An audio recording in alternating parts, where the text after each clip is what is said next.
Greetings and welcome, guys, gals, and non-binary pals, to episode 423 of the Words About Games podcast, the weekly gaming podcast for Words About Games. I'm one of your hosts, Amy K. Alexander, and I'm joined this week, as most weeks, by Mr. Daffy Moody. And for all weeks coming for the future. Howdly doodly do, everybody. It's Friday. You know what that means. It's video game day, the glorious of all days. Hallelujah to video game day. And for me, if it's video game day, every fucking day. So I'm all even better for me. Hallelujah. Wait, I'm sorry, if I can't joke about it, I have to joke about it somehow. If I don't, I'll cry. So, but either way, yeah, I hope everyone is well and everyone's had a good week. Even though somehow I've come down with a flipping cold. I'm just like, seriously? Why? It sure is going around. Because I went to a pub with the team on our final day, I was just like, it's because of that. I went to a pub. I should never go to a pub. One disease for the road. That's how it goes, right? Basically, yeah. I don't drink, so yeah, we'll get a disease instead. It'll be one of those. Went in, flirted with an unknown person, and got a disease, obviously. That's what happens. Tale as old as time. Tale as old as time, indeed. No doubt about it. I am joking when I said flirting there, people, just in case. Sophia! Moody's got something to tell you. I'm actually rich and leaving you right now. Bye. And we're also joined by the lovely Vitz Patel. Hey, what's good, everybody? How we all doing? Yeah, good. Thanks. Pretty. Yeah, it's been a week. Put it that way. Yeah, no, you had to put it with me for like 4 days. It's the emotional roller coaster of life. Obviously, we had for those who may not know, Amy was down here, as we'll get to during the meat of the podcast here. But Landing, baby. During the week, it's been emotional roller coaster, as is life. But we got through it. So there's that. And cold for me as well. So yay! It wasn't my fault. I didn't do it. Just playing the chat there. She also said she didn't steal that console. I didn't steal that console. Still sticking to that story. Keith said he did. Well, in good ways though, you found Dino Crisis at long last. I did, yeah. This is true. Yeah, I order it off the internet. Yeah, I've been doing that a lot. Yeah, and it actually had Dino Crisis in the box, which I thought was novel. It was a nice twist. Nice twist indeed, no doubt about it. It's not that we expected at all these days. Well, it's only happened once, but it did happen with the one game where I wish it didn't happen. Now I check everything. Like, the thing is, though, the sequel is your favorite out of the two, so they just give you it straight away. Just thought, there you go. Yeah, I know, but I didn't love the sequel. Yeah, but I didn't commit myself via charity to stream the sequel. That would have been a much better idea. Yeah, true. I committed myself to the original, and that's true. I feel like everybody else, everybody in chat and Vitz and stuff wouldn't have done the difference. If I just started streaming Dino Crisis 2, but you would have. Fucking yes, you would have been like, this is Dino Crisis 2, and I'm like, nah, I'm busted. So like, if I could have got away with it, I would have.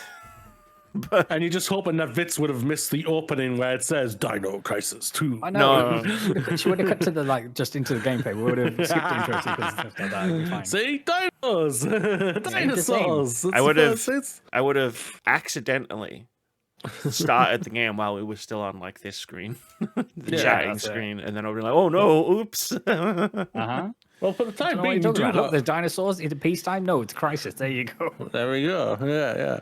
Well, for the time being, you also have you should have Dino Crisis 2. I do have Dino Crisis. Yeah, this is true. I mean, no, I don't. What are you talking about? I don't have Dino Crisis 2. And we certainly haven't swapped it out for a disc of Dino Crisis 3 in there. Nope. Not even once. I would kill you both, just so you know that. I'm putting that on the record. I'll happily go down for that as well, just so you know that. You heard it here first. If I die... There you go. Look at Moody. It was him, Your Honor. He did it. It's the rich flirty one. He did it. When does Dino Crisis drop on PSN? When is that happening? Do we know that? Because that is obviously coming. I don't know. I haven't been on Play. Like, I've used... Every time I turn my PS5 on, it goes straight into Amazon Prime, and I just keep playing Supernatural episodes, and then I turn it off, and then I turn it on, and it goes straight back in. I haven't seen the dashboard for a long time. Also, what, you just put it in sleep mode, and when you unlock it, it goes straight to It just Prime. comes straight back into Prime, Yeah, so I'm not on... I don't know anything. I get that. Let's have a look. Dino Crisis. Yeah, I don't have an exact date in mind of when that's coming, but hopefully the internet It's will not provide. been updated on the app yet, so it's got to be coming sometime in the month, I'm guessing. Yeah, I'm sure there'll be a PSN blog post about it, Yeah. saying, "Ooh, new games added." And then, as Amy pointed out, I believe on the last podcast, there is a workaround for accessing these games where you don't necessarily have to be subscribed to PS Plus. Yeah. You can buy most of them. You can't buy every single yeah. one of the classic games, but you can buy like 95% of them. So hopefully Dino Crisis isn't one of the 5% that you can't just buy. And if it is, then now I just have to try and convince my partner to allow me to use money that really we should be saving for food and fuel. Look, it's a necessity, all right? It's a necessity, yeah. I know I have it on PS1. Yeah. I'll become a Dino Crisis streamer and just play Dino Crisis all the time and pass the time for a while. Now, I'm sure that there's a niche for that market out there. in Gippsland. look, I'm just saying you can't really get much mileage out of that plan because there's only 3 games and you only own one of them currently. But he also considers there's only 2 games. They didn't make a third. Yeah. So you wouldn't be a great Dino Crisis streamer because you're only streaming 2/3 of the franchise. I've seen the fucking Resi fan streamers. They just play one for like 10 months. One's got a good randomizer though. No, I just meant like one in general, like Resident Evil they 2. pick A1, A1 game. Sorry, I wasn't very specific there. I apologize. But yeah, and then they're on it for like at least 6 months, going round and round and round, just knocking off 1 second off their time. Oh, you know they're called speedrunners, right? Yeah, and they play it for so long. But no, wait, are you going to speedrun Dino Crisis? Oh, is that what's happening? Yeah, here? probably. Oh God, no. Oh God, no. Wait, hold on. Let me check something. But what I was going to suggest, you can speedrun anything. I saw there was a game I was looking at, an indie game that had like the speedrun levels update. Oh, it wasn't an indie game. It was Astrobot, and they were like, "We're adding speedrun levels," and I was like, "The levels you already have are speedrun levels." I guarantee you. Are they just adding the timer in itself? So I think so. Yeah, in-game timer. Leaderboards and everything. So they'll have the official one, and if anyone tries to do one that's not official, they're not going to register that at all or accept that. Dino Crisis any percent record on console is 1 hour, 15 minutes, and 35 seconds. Wow. Was set 3 years ago. Is that without breaking the game? It's any percent. I don't know if it's got glitches in it or not. It's a 90s game. It probably does I've never seen the run. Yeah, there's some out of bounds skips in there for sure. Well, as I've got time, I can definitely have a look at it. The previous world record was set 19 years ago, which means that the world record was the same for 16 years before someone broke it. Dino Crisis speedrun YouTube. Let's have a look. What was the time you said? 1 minute what? 1:15:35. 1:15:35. Well, on YouTube, there's one saying it's 1:15:17, and that's 2 years ago. Interesting. Might be a different category. There's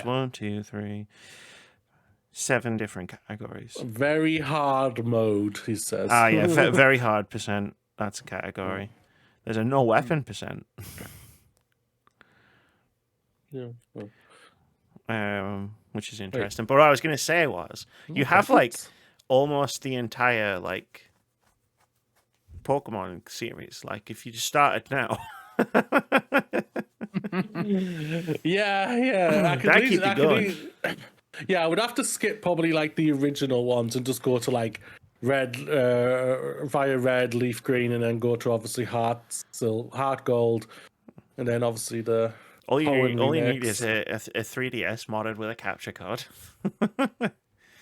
Yeah, I've seen Well, that. I was like, oh mention god, Nintendo that... systems and modded at the moment. They're coming after everybody. yeah, yeah, No, no the doubt, no emulated doubt. ones. Like, yeah, but you can get a capture card. You just get it's just someone who knows how to put a capture card in a DS. And you send your DS to them, and then they put the capture card in and they send it back to you. Well, they can do this. Yeah. Oh, okay. Oh, that might have to be something I have to talk to them about. But, yeah, and I've got a DS that's not the Pokemon DS, so I would obviously not want to touch the Pokemon ones when I eventually get them. So, yeah, so that one's actually the perfect one. Ideas are formulating, everybody. Interesting indeed. Interesting. Yeah, I was thinking, how am I going to do the DS and 3DS games on if I wanted to stream them or something like that? I was thinking, how would I do this? You need a special 3DS. Apparently so. Apparently so. I'm going to save this watch list speedrun there. Cool. Apparently there's a writ one for Dino Crisis 2, 1 minute 28 seconds. Apparently. 1 hour, 28 minutes. This was a AGDQ 2020. Yeah. I haven't For seen Dino that. Crisis 2. For Dino Crisis 2. Yeah, I'm going to have a look at that. I Oh, like wow. GDQ. Dino Crisis 300% or 300% speed. Dumb Crisis 49 minutes. I was like, yeah, I expect it if it's fucking that much speed on it. But yeah. Gotta go fast. Gotta go faster, faster, faster. I've bought the DLC for Violet, Pokemon Violet. So my aim is to try that again. Interesting. Yeah. Finish it. Basically, yeah. As I understand it, there's 2 DLCs for Yeah, Violet, yeah. right? It came in a pack, so I got it as a pack, yeah. Okay, right, got it. Oh, yeah. I only got it for Violet. So far. I would have to go. Yeah, that's true. Well, yeah, that is true. For yeah. now. So far. For now, Moody. Yeah. It's For interesting now. over there. But yeah, should we dive into the podcast? Sure. Yeah, why Sweet, not? let's do it. Like, Vitz, this is technically your topic. Because you were the one that you were in the chat going, listen, I want to talk about this. But I mean, I was there. You were. The entire time as well. So you're saying you don't have a topic this week, Amy? Oh, I've got a topic. I did something. I've done my usual. I'm on my usual bullshit. Don't you worry about that. Yeah. So, friends, as many of you know, it's that time of the month again where I bring out my soapbox because there's another Gran Turismo update. No, wait, I'm not complaining about that one this week. Although there was a Gran Turismo update today. The day recording. Although we can talk about Gran Turismo in our little. Hey, this was the gaming trip. Fucking starts Gran Turismo while I'm sat on the couch next to him. He starts one of these challenges that he keeps talking about. And then just goes, here's the controller. And I was like, oh! I figured I had a guest here. She wanted to play video games. She likes video games. I gave her the controller. And suddenly I'm the bad guy in this. Yeah. So last weekend, we were both down here in the city of London to go see the Final Fantasy VII Rebirth Orchestra concert at the Royal Albert Hall, performed by the Royal Philharmonic Orchestra and supported by the Maida Vale Singers. This was the second concert of this series. So they did a similar concert for Final Fantasy VII Remake a couple of years ago, and I was lucky enough to see that again at the Royal Albert Hall back when they were celebrating the 150th anniversary of being the Royal Albert Hall. So that was the kind of impetus for getting down here, and Amy came down, and we had a fun long weekend in London. It was good fun. So yeah, I just want to take some time to kind of reflect on the concert itself, and we won't go into too many spoilers. And I say spoilers, and dear listener, you might be like, how can you spoil a concert? So the set list itself can be considered a spoiler, just in case you have tickets to go see a future performance of the show, and want to keep some of the surprises hidden in terms of what tracks are going to play, what tracks are going to be missing, that kind of thing. So that's why I kind of couch all this by saying it will be spoiler light, we will say. Not spoiler free, but spoiler light. Yeah, absolutely, because we need to talk about one of them.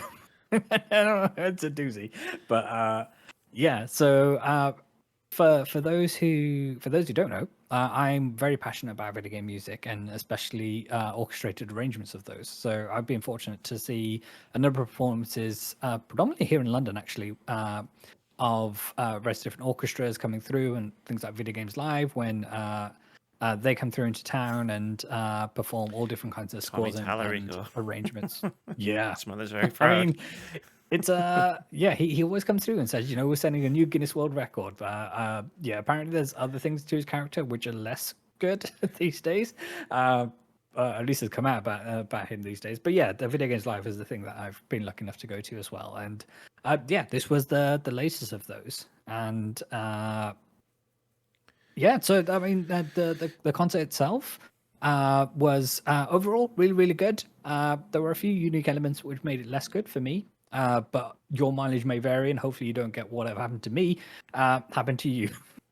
But yeah, it was an eye-opening experience. So yeah, so we decided, well, a few of us decided to go as cosplay. So my couple of our friends were going as well, and my cousin, known as Logic Fuel here on these internets, they decided to go with their wife as well.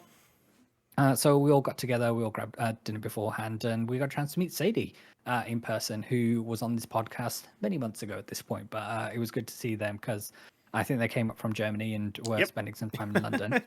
And yeah, it was good to see them in person. And as I alluded to, on the day itself, we decided to go in cosplay. So a bit of backstory: my cousin was talking a big game about going in cosplay, and I was trying to say, let him know that not too many people go in cosplay. There'll be a handful of people, and the people that do go, obviously they put their heart and soul into these things. And he was planning to go in cosplay as Barrett, who you may know has a gun for an arm.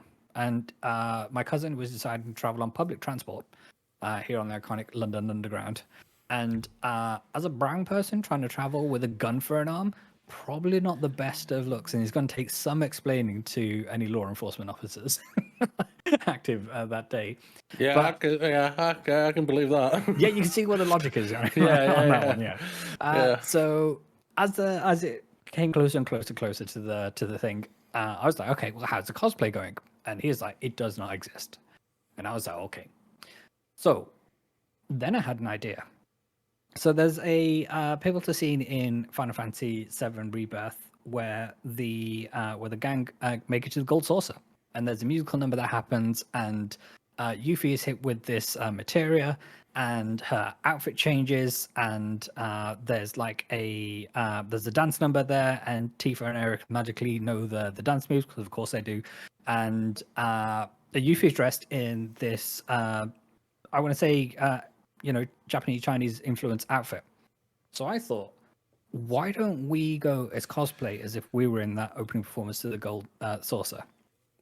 Having said that, because I'm not looking to appropriate any culture, whether it be from Japan or China or anywhere else, why don't I go in a Indian outfit, which would be in keeping that kind of thing. So it took some convincing of my cousin to say, should we do this? And he was umming and ahhing, and I was like, look, we're only going to see this concert once, so let's go big or go home. So he's like, all right then. So we ended up dressing, and I was in a full Shivani, and yeah, so we actually drove into London as opposed to taking public transport in, and we were parked about half an hour away from the venue, Ames? Yeah, about that. About half an hour walk. Yeah.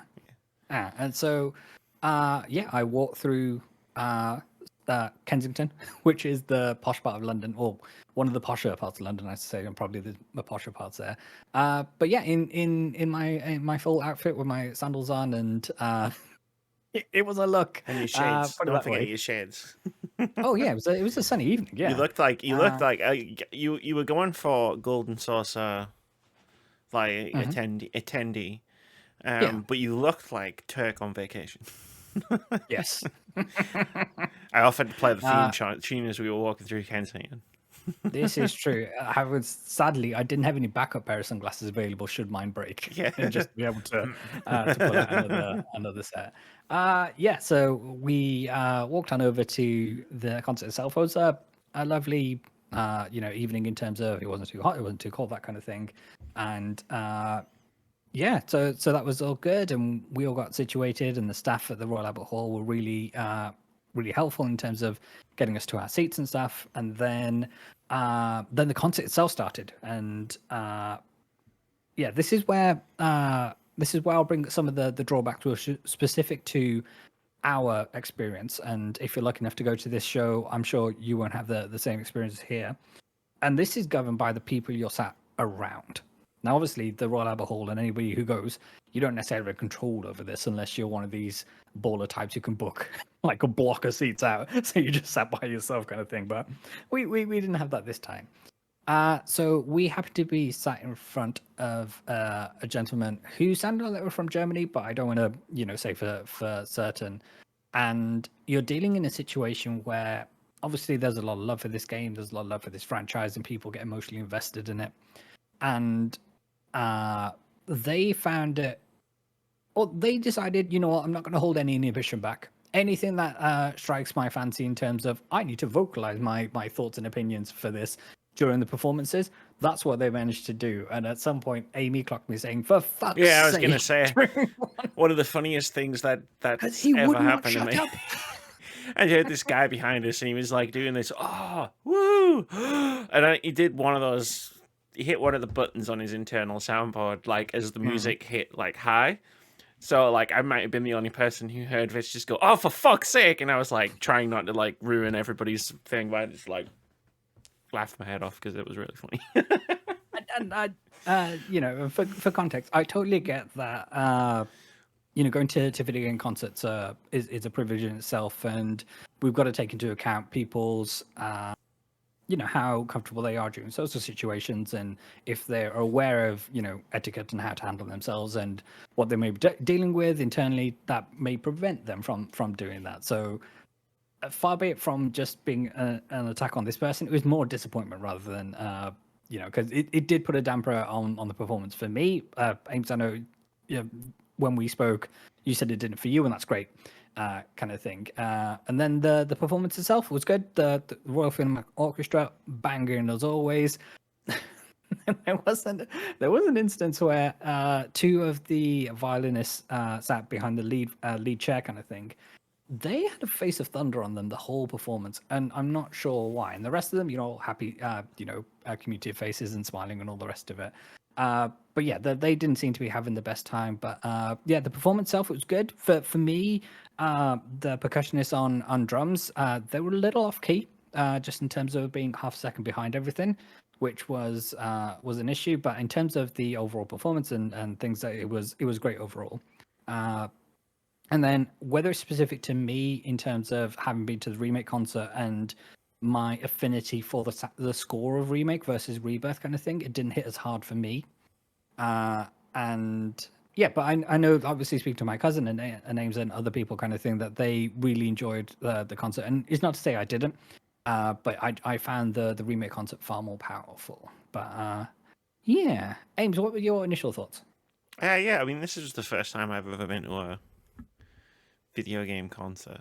Like I finally got to go to one, and it was like it was the Final Fantasy VII. Sat next to someone in a ridiculous outfit. Yeah, sure. Yeah, well, I had you on one side and I had Tifa on my right. So what a place to be. Like I was in a great place. Seventh heaven, one might say. But like, yeah, no, like I've never been to one before. Like the guy behind was annoying. There's no doubt about it. Like I did wish he would just shut the fuck up, and he did. To be fair, I don't know if he heard you. Just like, oh, for fuck's sake. I hope he did. Or someone like he was sat with like had a word with him. But like, yeah, I mean, it was a really good show. Like I wasn't expecting anything but like Rebirth specific music. Yeah. Which was a shame because obviously like a lot of the iconic tunes they used up in the first one. But, yeah. hey, it was great music, great times. I enjoyed watching all of the different people doing all of the things. The big drum lady. We had really so we're 18 rows from the front. Yeah, I didn't know where we were sitting until we got there and we sat down and I was like, Jesus. Yeah, and the conductor Roth came out and that dude was in Uematsu Nobuta-san's cosplay. Oh yeah. To be when he first came out, I was like, "No, is that the guy?" And then no, it wasn't wasn't. the But guy. we did have a very special guest as one of the original composers who put a bunch of Final Fantasy titles together, and there's a spotlight on him, and they were sat in the royal box kind of thing. So that was all good. But the one spoiler I wanted to get to was Stamp. Was performed, and it was one of the tracks I was really looking forward to. Stamp, for those who don't know, is a track that plays in the game when you are anything that involves a dog. So you have several missions where you escort a dog during the game, and obviously they're the best boy, and they go about and do their canine business kind of thing. We've got the Maid of Vale singers there. Obviously, very accomplished performers in their own right. They've done a bunch of great stuff. You could feel the embarrassment on their faces when they had to stand up there and go bow wow wow as the song does kind of thing. And whether it's the arrangement just didn't fit the piece or anything like that, these people looked embarrassed. They stood there and put 10 toes on the ground and said bow wow multiple times. It was wild. Yeah, it was like exactly what I was expecting from a professional orchestra. Yeah. Bow wow wow, bow wow wow. Exactly. Yeah, so there were a few tracks that I was personally missing from the performance, but the size of Rebirth itself is physically possible to include everything that everyone was looking for, kind of thing. But yeah, outside of that, the vibes itself were good in general. As I said, the people behind us aside, kind of thing. And yeah, shout out to the Royal Albert Hall, still an amazing venue, and they do really cool things with syncing the ambient lights that they have with the performance itself. So when certain pivotal track comes on, the whole auditorium go red, and that was really cool. And yeah, I obviously I've been lucky enough to go to the Royal Albert Hall a number of times, and I'm looking forward to go back there when we eventually get 10 Final years from Fantasy now, when VII we get Final Fantasy VII 3. yeah, whether it's Return or something like that, or whatever it happens to be. And I know Amy was saying that Moody, you're coming with. You have no choice in the matter, apparently. Yeah, apparently, yeah, I've heard that. You have no choice this time. Yeah. Okay. First time Vitz But, goes, second time me and Vitz goes, third time we all go. Okay. Apparently, yeah. But yeah, I will forever advocate for going to see video game music perform live. So yeah, if you get the chance to do good. so, Final Fantasy Distant Worlds, they're coming back to the Apollo in March of next year, kind of thing. They're going to be doing music from Final Fantasy 14 and 16, so I'll be definitely getting tickets for that. And yeah, if you ever find yourselves in the opportunity to do that and to go to various different shows, then by all means go. Make the effort. And check to see if your friends are gone before you get there. Yes. Because that happened to me. Uh-huh. Where we were sat down in our seats and I opened social media and I saw a photo from a friend at the outside the Royal Albert Hall. So I was like frantically like texting them and being like, yo, where are you? And then they told me and I turned around and there was a light. Like if I turned around, the center light was shining directly in my eyes and I was like, I can't see anything. And then we're outside afterwards and Vitz and Lollyfox are just there and all of a sudden two people just come running towards me. Yep. It was good though. I hadn't seen those people for a long time. Yeah. As a word of warning, if you're looking to get the kind of ceremonial Buster Sword that they're selling at the venue in terms of merch, my cousin picked one of these up, and it's around about I want to say it's a 40 centimeter long representation of Cloud Buster Sword, and it's got an LED diffused light strip in there, and then the slots where material would go, they are also LEDs, and they would change. And the function of it is that not only works obviously as a light itself, but it syncs with the performance itself. So when certain tracks play, the colors change and all the rest of them. Yeah, anecdotally, I only saw around about 10 people have these in the crowd, but there may be a reason for that. So, friends, if you are going to this performance, they don't supply batteries when you buy it. So you have to bring your own. So my cousin knew this going in and had batteries with him. So it might be that more Buster Swords were sold at the night, but people just didn't have batteries on them because why would you think? Imagine, but then, like going to all that trouble of being like, hey, we've got these cool swords. They light up. They'll sing to the music. Batteries sold separately. It's like, I get why like 90%. I get why most of the time like things are like batteries sold separately, but maybe this was the one time. where like Yeah, I you guess could have it's a put batteries in security the issue more thing, than anything, right? Yeah. so everybody I could hold guess them up it's and be just- like, "Woo!" I guess it's a security and safety issue more than anything in terms of if something was to go wrong in this large cache of batteries that they have in the back to provide with everyone, every sword that they sold, kind of thing. But yeah, the item itself is not necessarily like a keychain. Not that a 40 centimeter long keychain would be appropriate, but yeah. In terms of the merch, I didn't get a chance to check it out, but from what I gather, you can buy all of it off the Square Enix online merch shop anyway. So feel free to do that, and chances are you'll get it much cheaper on the online store than you will in person at the venue. But I get that people like to get wrapped up and excited, and all the rest of it. But yeah, so that kind of covers the concert itself. As I say, whenever you get the chance to go see video game music perform live, do so. And yeah, when the powerful stuff hits, it hits even harder when it's performed live by full complement of an orchestra and Maida Vale singers and things like that. But that wasn't the only thing we did in London, was it, Ames? We had a wild weekend. Yeah. So as many of you know, Amy is a fan of retro games and has been on a kind of quest to gotta catch them all. Catch them all. Turns yeah. out there's a lot. It is. That's me. That's me. We got to think of a better name for her. Yeah, come up with a different story. I got to bankrupt myself. Doesn't Yeah, quite roll there you off the tongue as much. Doesn't roll off the tongue, no doubt. So yeah, we came up with a plan while they were down here to kind of hit up some video game stores and ideally some retro game stores as well. However, I got to say, like, London, the retro scene in London is dead. yeah, I think the height of the pandemic, I should say, because we're very much still in a pandemic. Yeah, the pandemic wasn't kind to kind of these smaller retro stores as well. And while we're doing our research, we was like, okay, the website's still up, but the physical store was shut. And it's kind of you ring the number and the number's not in service anymore. It's like, okay, no, you're really gone. Yeah. Yeah, but we spent kind of the best part of a day going around to some of the finer and shady bits of London, going to various CX stores. Did we hit any of the finer bits of London? I mean, anything that wasn't Elephant and Castle, I'm classing as finer. I was going to say, does London have any finer things? Yeah, well, Kensington. Mate, walking through Kensington with Vitz dressed up as he was, like with his shades and his what did you call that outfit? Sorry. Shawani, and like pushing the thing, and like it was an experience. Like he fit in, I didn't.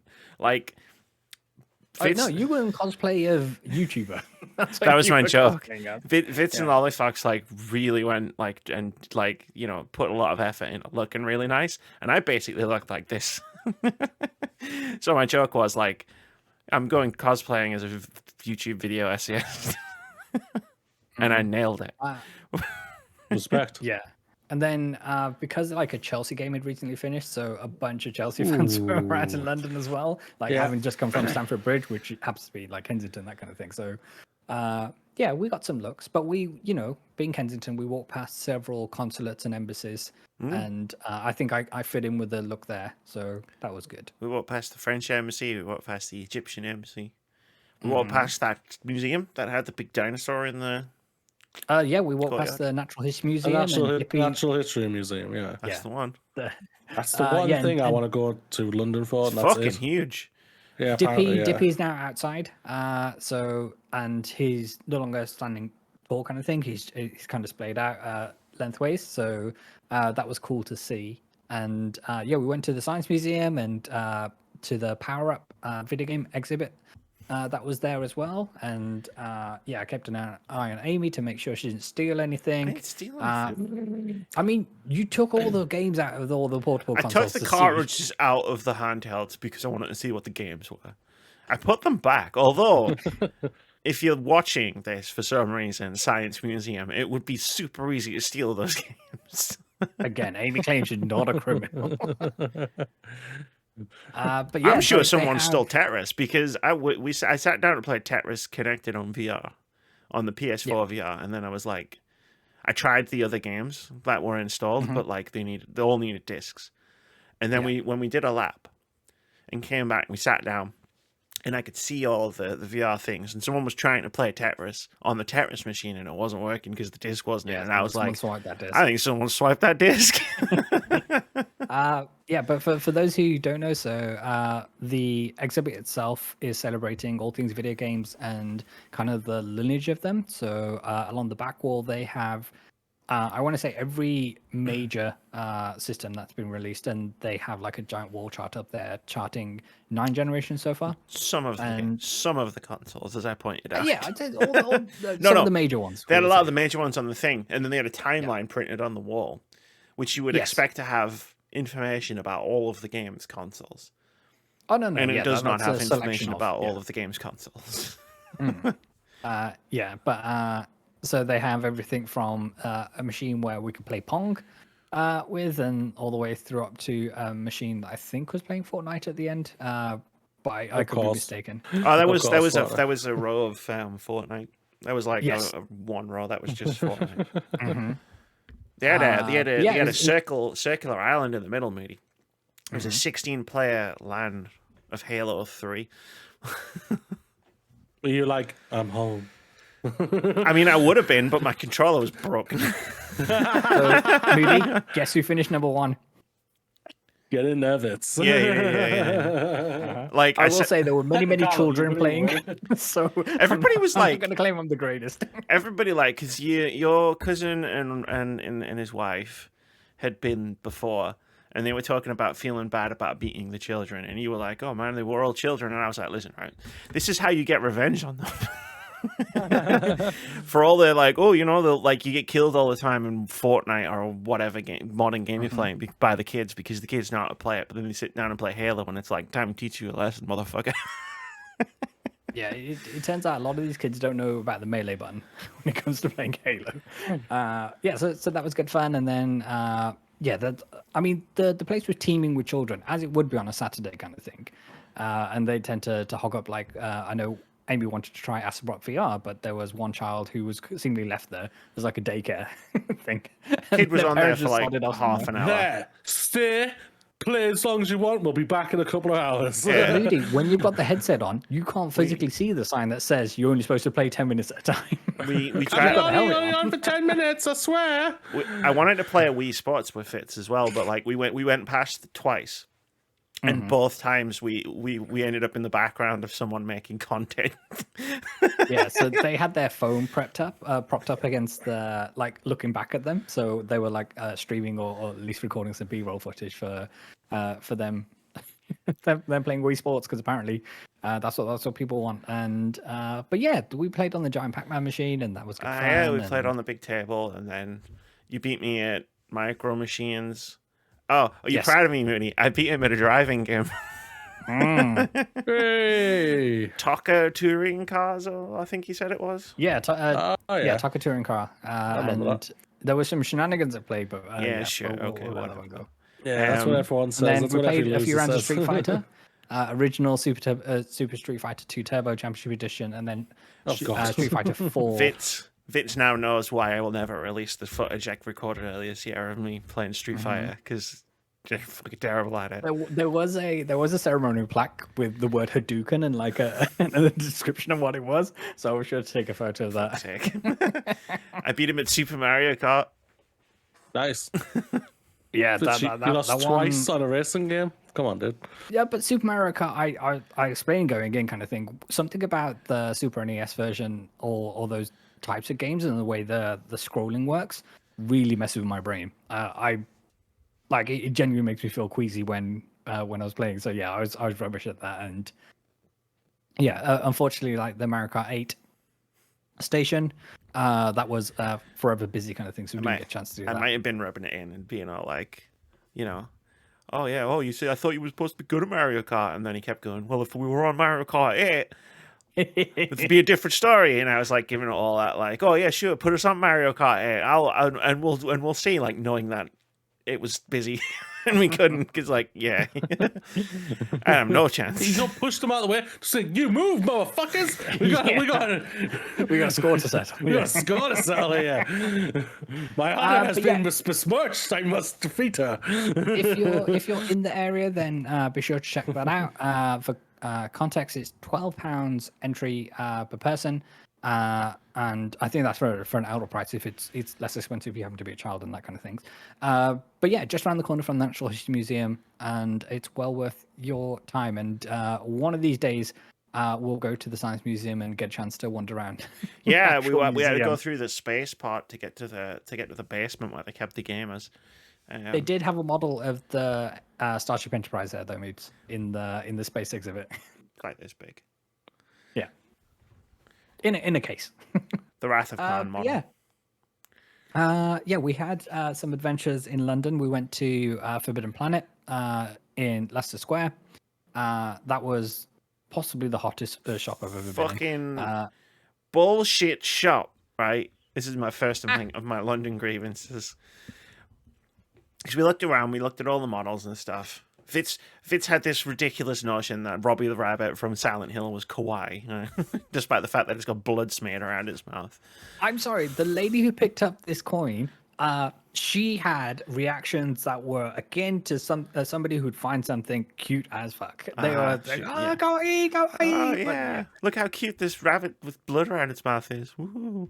It's ketchup. It's just ketchup. It's really not. We've all been there. But like that wasn't my complaint. Like whatever, we had a look. Everything was way too expensive, and then we went to the basement and I found the books. And Moody, you've been out with me. You know me and books.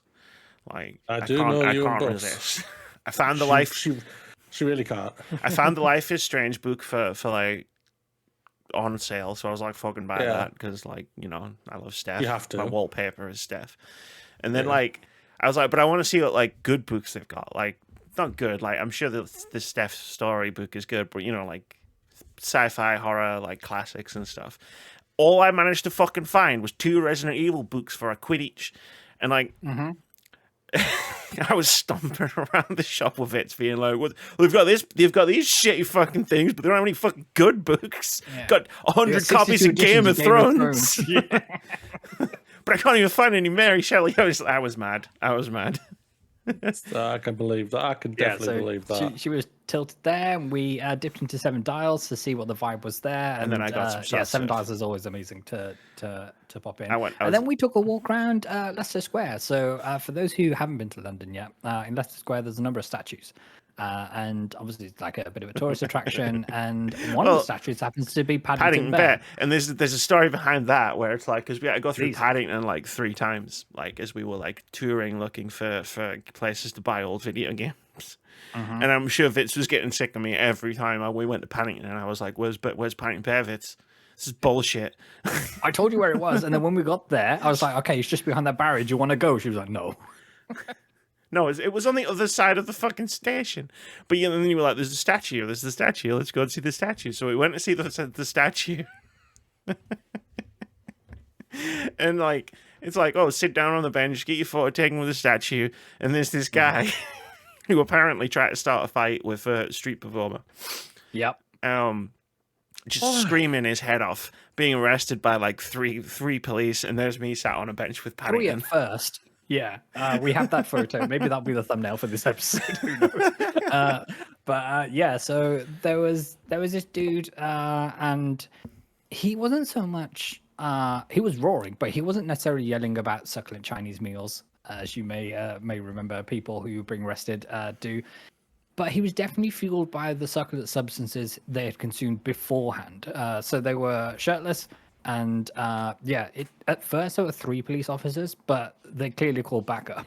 Yeah, for some reason they called backup. There was 16 people like trying to subdue this person, and he was roaring away, and like, we're trying to take a picture, and Amy's there smiling while the dude's getting arrested in the back. Just like, and this guy's like, but yeah, it was worth it. Yeah. Like, we found I found a lot of good retro games in the places that I went. I found a Pokemon game that you don't have. It's for Wii. It's called Poke Park. Yeah, I probably won't own it, so I'm good, thank you. Like, sounds...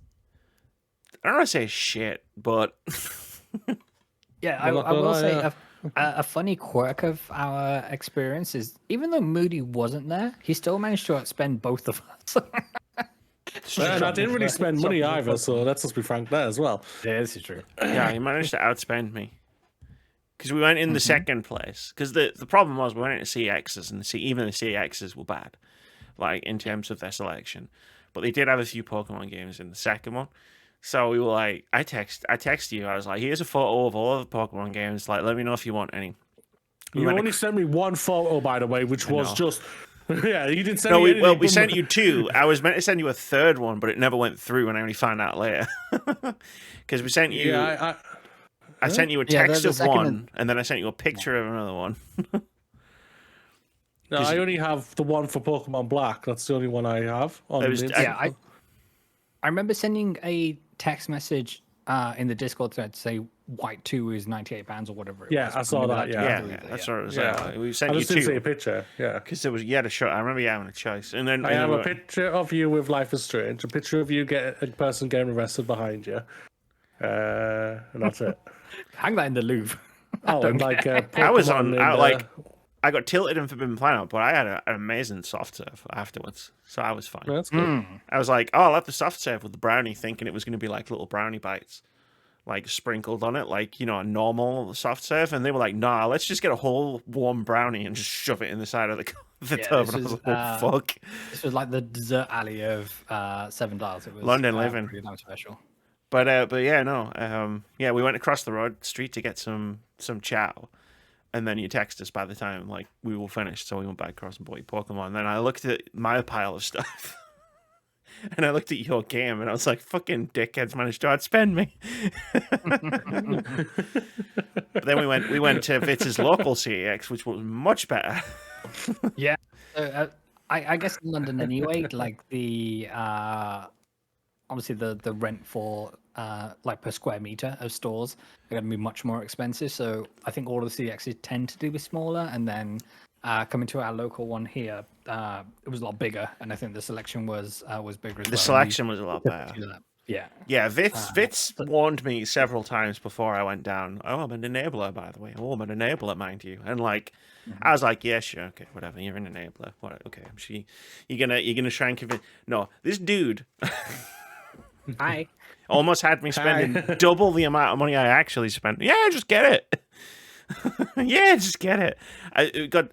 He was that bad for my spending that when we were leaving, when I was finishing up in the CX, I was buying all the stuff. I spied a copy of Persona 4 behind the till. And I purposefully, because we had to wait for them to clean one of my PS2 discs. I was like, I'm not going to tell Vitz it's there because he's going to convince me to buy it. And I've got to draw the line somewhere. I would try to get you on an early access game. You did get me on an early access game. We're going to talk about that later. But yeah, that was kind of my perspective of our London adventures. Amy, I know you got a few extra notes on here. So burgers. I had a really good burger at a place called Honest Burger. So Honest Burger in Kensington.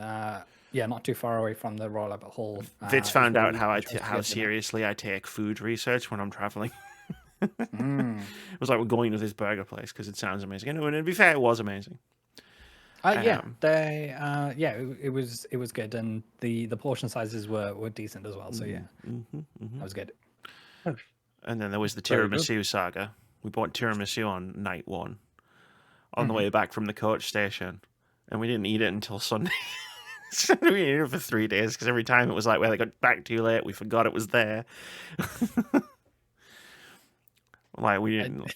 To be fair, I was around my aunt's place yesterday, and we had tiramisu then as well. It was awesome.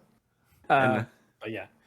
Fun fact though, if you look behind Vitz, you can see where I was sleeping. I was sleeping literally in that corner. My head was where those plugs are. Yeah, Matt Russ. It took a while to get used to. I bounced myself off of it on night one. That's what that noise was. That's what that noise probably was. If you heard a noise in the middle of the night, it was me bouncing myself out of bed. I'm glad you guys both had a great time. I won't lie, I would have murdered that person who was going, oh yeah, and I being was loud close. in the thing. I would have. Like, I was genuinely saying, can't like, at tolerate intermission, that. I'm about to stab this fool. Yeah, I can't tolerate it. Like, amount of fools I've got kicked out of the cinema when I was Yeah. when I was heavily going to the cinema years ago before COVID. Like, like I'm sure I'm on people's worst Christmas lists or just their enemies lists and everything like that. Like, I'm sure of that. Like, I remember like one ages ago. This was the funniest one for me because I literally just laughed my ass off afterwards about it, especially what happened afterwards. So when me and my partner went to go and see, I think it was the 4th Pirates film. And we had 2 little shits behind us, and like they were just being loud, threw popcorn everywhere, and I told them shut the fuck up really loudly. It made a lot of people like look at me and everything like that. Yeah. And I was just like, all right, I'm going to get the people now. I'm going to go and get them. And I'd even pointed at them. I walked right over to them and said, take these bastards out now, or I will strangle them. so they took them out and everything.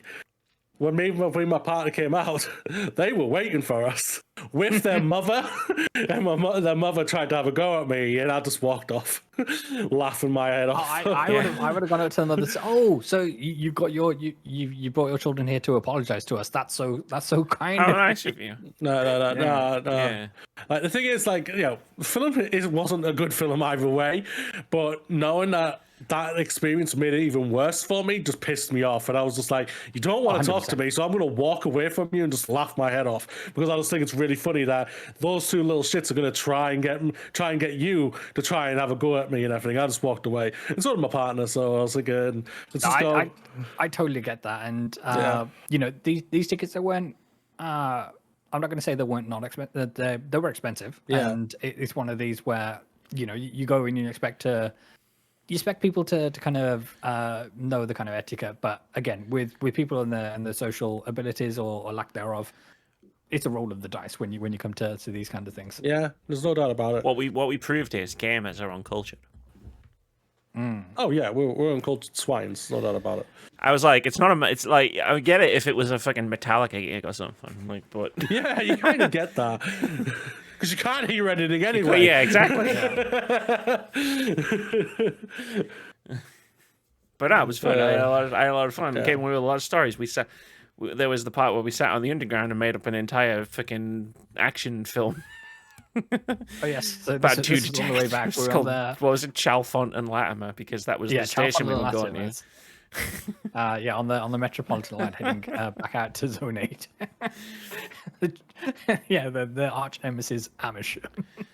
Yeah, we just made up a story based on all of the different like stops along the way, but we had to get off the fucking train like for no reason. Like, okay, right. So in London, they tend to do this thing where a train will stop and they'll change drivers and the service will change, in the same way that buses sometimes do this kind of thing. And for some reason, Amy got real tilted because she wanted to sit down. All she wanted to do was sit down. And it's one of these things of, all right, we got a seat, and then we'd have to get up to switch trains or whatever it is. And then there'd be some confusion about, are we on the right train and things like that. And you'd have because to there was a train going to Watford and a train going to wherever the fuck it was going, Chalfont and Latimer. Yeah. PI. But like the one stopped and they were like, right, you're gonna have to get off and get on this other train going to Watford. And then we got up and we were like, well, this train that we're getting on was going to Watford and is now going to the place we're going to. And then the train we were on which was going to the place that the new train is going to, is now going to Watford. And I was like, well, fuck was the point of that? What was the point? You had a train going to one place, you had a train going to the other place, and they switched. And they were there at the same time. Didn't make any sense. And I was annoyed because I wanted to sit down and I had to stand up. That's fair. That was why I was tilted. I'll be tilted as well. Didn't make any sense. God damn it. But I'll tell you what. That's why I don't think traveling around London is cheap. Really? Yeah. Like, holy crap. Like, we went from like Zone 8, which is like, was 45 minutes away? Yeah. From the centre of London, and we went from there into the centre of London, and then we got on and off the underground like fucking 12 times. Like, at least, probably more. And then went back all the way out, 45 minutes out. It cost me like my phone. I just beat my phone through each turnstile, and like it only cost like 15 quid the entire day.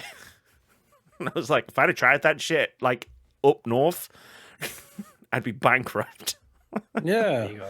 I think, to be fair, the prices of everything else kind of made up for what savings you made on the underground. But yeah, Okay, that's fair. No, I don't know. Like the cost of living in London is still absurd.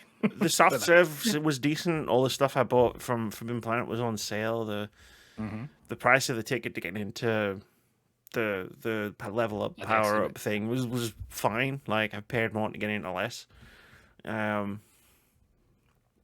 It was actually all pretty reasonably priced. Apart from when we bought lunch at the hotel place. Oh yeah, so you had to grab lunch, and so we tried to go to a tea house first, but it turns out this was one of the super fancy places because we're in Kensington, where they frown upon people taking food away. Yeah, you don't take food away. It's a sit down and you enjoy your meal and you take your time. We ain't got time for that. We go to the Royal Albert Hall, so we had to go buy stuff from within the hotel. The Muffin Man, that was what it was called. I was trying to remember. It had a funny name, and that was why we were going. The Muffin Man. It was the Muffin Man. The Muffin Man tea show. Yeah, but yeah, no, it was an awesome time. I look forward to doing stuff like that again. Hell yeah. In the future. But yeah, a lot happened. Yeah, and then start of this week, I binged the rest of Shogun that I was 5 episodes in, and I was like, oh. Let's start episode 6, and I started this around about 8 o'clock in the evening on a Monday, and then next thing I knew, I had binged all of it, and it was like 2 o'clock in the morning. I was like, okay, I'm going to bed. But like it was like awesome. An hour long each episode. I was so hooked. So if you haven't had a chance to see Shogun yet, then be sure to add that to your Shogun is amazing. Yeah, like congrats to that show in general. Like it obliterated the Emmys. Yeah. So yeah. So well done to that, yeah. But yeah, I'm so happy you guys had a great time and everything. I thought you would and everything, and yeah. The next challenge is all 3 of us need to meet and do a thing together. To be fair, on the coach ride, you said you went dangerously past where Moody is. I wasn't that far away. Like, yeah. What? So we were going. I was going down the coach, and the coach goes down the M1 pretty much straight from Newcastle to where I was going. And I saw signs for Alton Towers at one point, and I was like, "Didn't Moody once tell me like he lives pretty close to Alton Towers?" Yeah, I'm like 30 minutes away from it. I pulled my phone up, I opened Google Maps, and I just typed in, and to see where it was in relation to where I was, and like on Google Maps, it was like, like if I stopped this coach right now, I could be at Mooney's within an hour. Yeah. We had time. Just come and get him. I should have just been like, right, come on, Moody. We're going to Vitz. I'm delivering your games early on the way back. Well, obviously, we're hoping to do something next year, so we'll have a look. We'll have to. Yeah, definitely. Have to have a look and everything. Yeah, because I've hung out with you, and I've hung out with you, and now we all need to hang out by our powers combined. I'm Captain Planet. Yeah. But we'll see. Let's finesse this podcast into a quick halftime break. It's time for Indie Game of the Week. This is the thing we do every week when Vitz isn't in charge, where we talk about a cool-looking upcoming indie game. It's going to be a few weeks before I let you live. I was the one who updated the doc that day. So. Oh, okay. It's the thing we do every week when Moody's not in charge. Bear? Yeah, I don't mind. All right, cool. Where we talk about a cool-looking upcoming indie game. This week's indie game of the week is Fading Skies, which just had a successful Kickstarter. Embark on a vibrant, story-rich adventure blending elements of classic 3D platformers and modern action RPGs. Journey through a broken world as Rin, a young woman haunted by shadows of her forgotten past, accompanied by a cat-sized dragon that grants her powerful abilities. Rin's quest to unravel her identity is tightly intertwined with the fate of the planet. Only by mending the broken bonds of her past can she hope to restore the future. Yeah, so Oh, this yeah. looks an interesting merge of like, and they even pitched it this way on the Kickstarter, where it's like the combat is like a more modern action RPG kind of thing, but the environments, the vibes of like the art style and stuff, and like the platforming is like PS2 GameCube era, 3D platforming. So it's like a nice little merging of those two things. That's how they pitched it. It looked pretty cool. It sounded pretty cool. Cool enough to be an indie game of the week. Sounds Yeah, good. head over to Sounds Steam, wishlist it, and any other games that you're interested in as well. And yeah, in the description of this very podcast, you'll find a link to our Steam Curator page where we've listed all the games we've featured on Indie Game of the Week, where you too can go and wishlist them and buy them, because many of them have come out now. Yeah. Been doing this for a while. We've got more than 100 indie games of the week. So a lot of the ones that we've talked about have come out.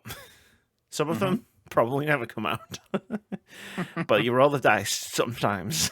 But yeah, go do that. Go wishlist games. Wishlist games supports developers. Buying games supports developers too, if they're already out. But now, let us take a quick break, refresh ourselves, stretch our legs, and we'll be back in a moment.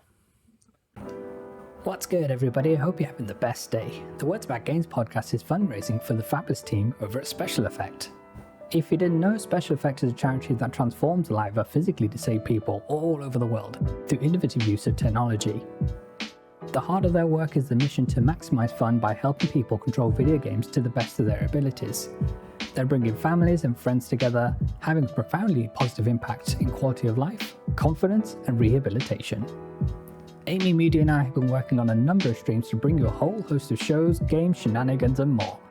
Everything from ranking Resident Evil, becoming the noble team in Halo Reach, and finding our competitive streak in legally distinct and 90s game shows.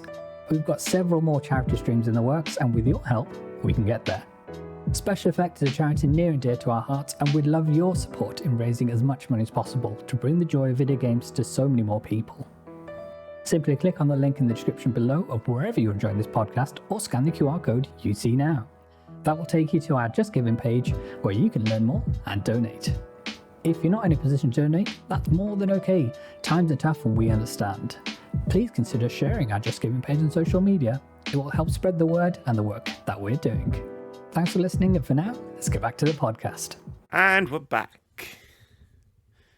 Everyone had Hey, a nice everybody. break. Hope you all stretch your legs as well out there in podcast listening land. Unless you're on like public transport or something, in which case, you know, stretch your legs afterwards. But You can also stand up and go stretch your legs as well. you can maybe use unless your you're on a coach. They don't like Is it there when no you do aisle that. bit you can walk up and down in the middle of? There is, but you'll get shouted at. You have to wear your By who? seatbelt at all times. Oh, I see. So you can get up to go to the toilet. Right. I don't recommend using the toilet on a coach, but you can do that. But like, yeah, they're like taking your seatbelt off when you're on the motorways, and no. Fair dues. As is trying to use a toilet when on a coach that's traveling 70 miles an hour down a motorway. Yeah, that sounds like nightmare fuel. Don't do that. But Moody, I got an Yeah. interesting topic submission from you, and I've been curious like for the last couple of days to know like where we're going with this one, because you wanted to talk about the release schedule. of Basically, video just for games. October, basically. I will not lie. This is basically what Kind of Funny did a couple of days ago, and I was just like, you know what? That sounds like an interesting topic. Let's do it. And I haven't watched theirs or anything like that. I don't really watch when it comes to those things unless it's really interesting to me. But if it's like an interesting topic that I think that we could have or something, or me and Vitz could have, because I know you hate this type of thing, Amy. Talking about games that are coming out. I don't hate talking about games that are coming out. I mean, like release schedules and everything like that. But no, yeah, after I was thinking about it and looking into it, I was just like, oh, wait a minute, there's actually a lot of fucking games coming out in October. Stacked. October is flipping stacked to insanity, and it's which is going to be interesting because, like, obviously games can die if it's stacked, if a thing stacks too much, but we will see and everything. So I've got a list here from Eurogamer. I won't go through them all or anything. I'll go through basically what I consider any major releases. For if you want me to, I can link it to you so you can have a look. And if you guys want to have a game, speak of a game, I can do that. I've got a calendar open, but yeah, cool. And I happen to have watched that episode of the Gamecast. I thought it was one of their strongest ones. So yeah, I'll be happy to contribute. Cool. Well, the first game from the top is the 4th of October, which is obviously a game that I'm hoping me and Amy will eventually look into playing, and that's Until Dawn, the remaster, remake, whatever the hell they're calling this thing and everything. Out at the time you'll be listening to this podcast. Yes, it will be, yes. I'm hoping I'll have an email soon from Boomerang saying it's on the way, but I haven't had that yet, so I don't think it's on the way yet. But either way, this is like, I loved this when it first came out and everything, and I am looking forward to just going back and just for me and Amy to play it and everything, just like how crazy it was when me and Amy played the game. I can't remember what its name was. The Quarry, thank you, a few years ago. It was one of the most funnest times, I think, apart from like the Among Us streams and everything that we played, and Apex, I think it was one of the most funnest streams I think I had playing with someone, even though it was just me controlling it but getting told what to do and everything. And because of like the time difference, if Amy can tell me really fast, it could go badly really quickly. It was, I think that's what also helped it as well. I think what made it fun. Oh, that was pressure on my shoulders. There was pressure. Yeah. But obviously I think one of the main big ones is obviously which comes out next week, and that is obviously Silent Hill 2. 8th of October, which is PC and PS5 exclusive. Apparently it's only for a year. Apparently what's come out and said. I know like this is a game close and dear to Amy's heart and everything. The reviews are going to drop by the time this episode releases, so we'll know if it's kicking butt or sinking like a log. Either way, Amy's playing it. I gotta play it. Either way, like I know I want to use like Twitch, like when I like, because I'm gonna get back to hopefully doing like regular Saturday streams like next week. But I'm like, do I just hold on to Silent Hill 2? Because I want to use it for retro games. But do I stream my like first impressions of Silent Hill 2 next Saturday? Because something's gonna happen to me. I'm gonna have a reaction to this game. Yeah, there's no doubt. And I think it would be, for me, like, it's kind of like, for me, like, when it comes to, like, a Pokemon game, I have to stream it. You know? So it's like, for you, it's like Silent Hill, you have to stream this game. It's like, for me, maybe when Dragon Age comes out, I'm probably going to have to give it a stream and have a look and see how it goes and everything, because I'm both parts excited and parts fucking nervous for that game and everything. But, Silent Hill 2, it's going to be very interesting to see how this lands and everything. Yeah, it'll be interesting to see if it gets any oxygen at all, just in terms of the conversation, because the expansion for Diablo 4 Vessel of Hatred also drops that day as well. So, I'm sure it'll be caught up in like in the review cycle and stuff. Diablo 4, more like Diablo Snow. Am I right? There's no doubt about like that week alone is just it's stacked. Like you've got Dragon Ball. Sparking Zero, which has just got its own fan base alone, which is just hype for this game like crazy. And then you've obviously got Metaphor Fantasio. Yeah. So the demo of that has dropped, and we mentioned this last week, I think. And the progress from the demo, and apparently it's around about 5 to 10 hours long, carries over to the full game as well, if you decide to buy that. So that's there for you. The initial reviews that Famitsu dropped, they gave it a really high score, but they tend to do that for Japanese games anyway, kind of thing. But they were saying the gameplay loop itself is pure Persona, which is what I'm looking for in this kind of thing. So while it may not have the the social settings of being in Shibuya and set in Tokyo and you go to school and stuff like that, this is a higher fantasy tale that they're trying to tell. The actual gameplay loop is kind of it'll be familiar ground, so it'll be easy to kind of fall into those rhythms again. Yeah, it's going to be interesting, that game, because I am interested in it, and I just don't know, even though I have all the time in the world. I just don't know if I have the time for that type of game or have the patience. Yeah. Should I say? Let me rephrase that. I have time with the patience. I don't know if I have the patience for that type of game. Sure. It's like in a straight shootout for me, in a straight shootout between like what is worthy of my time, Metaphor, Fantasia, or Dragon Age: The Veilguard. Like I would choose Dragon Age: The Veilguard because I've been sick off of that franchise. But like, and it's like, do I have enough time? Do I have enough time to like? Because I did this at the beginning of the year. Like I played like a dragon, and then I rolled immediately into Final Fantasy VII. So it's like it's not like I haven't played two like back-to-back massive games like before, but it's like, do I have the time to do Silent Hill 2, which I'll stream the first part of, and then I'll just play like whatever. But and do I have like Metaphor into Dragon Age?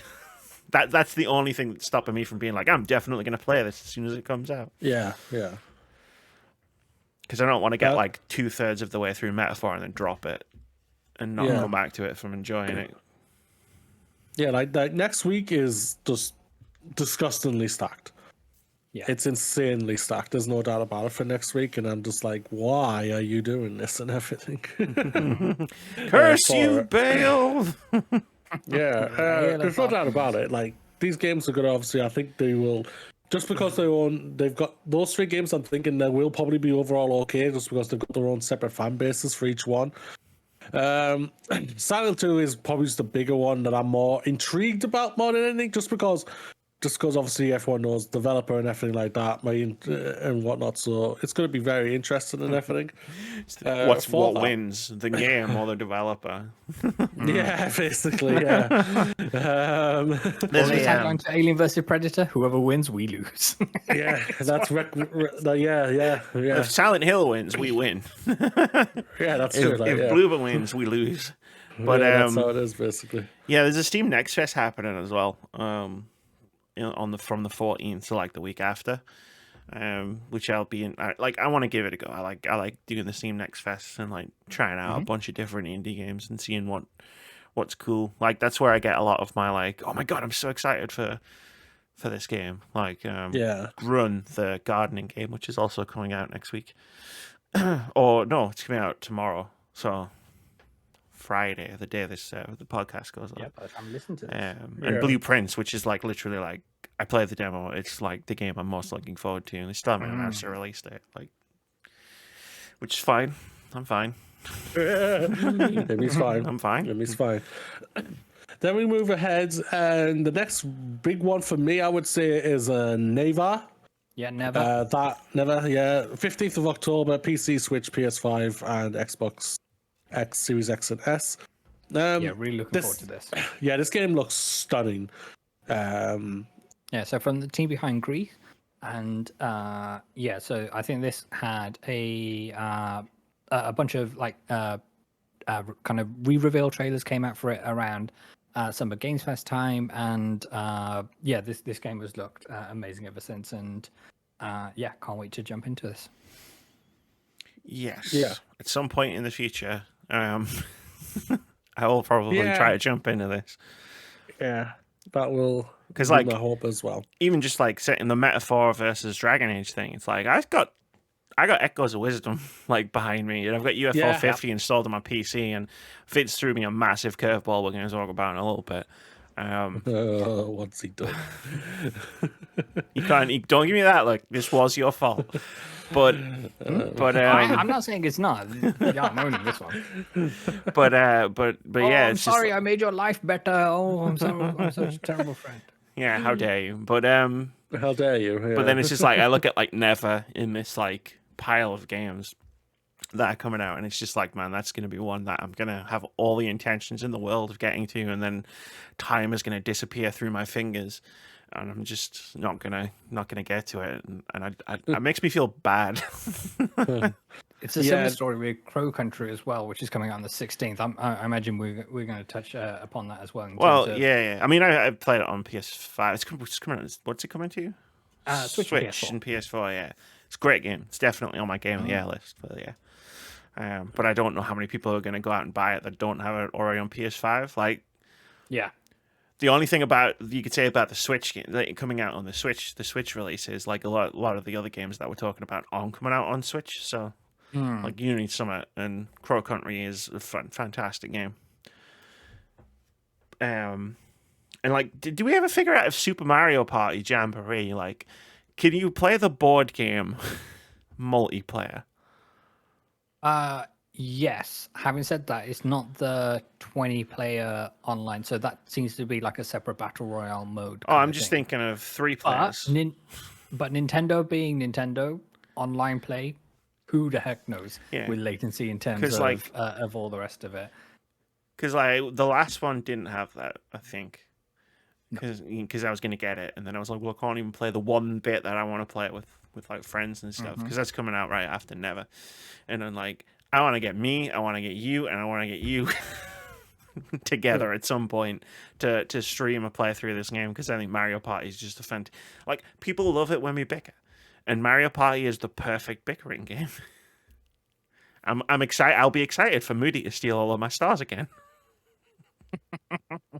That wasn't me. I think we're still recovering from the last time we all bickered, but yeah, like, we'll put a pin in that one. Yeah. Next one, I want to give a shout out to this one, because this one came out a few years ago for both me and Amy when we played, and that is a Wildermyth. Switch, PS4, PS5, Xbox One, coming to everything basically. Yeah. 22nd of October. This game was an absolutely banger when it came out a couple of years. I think it was like.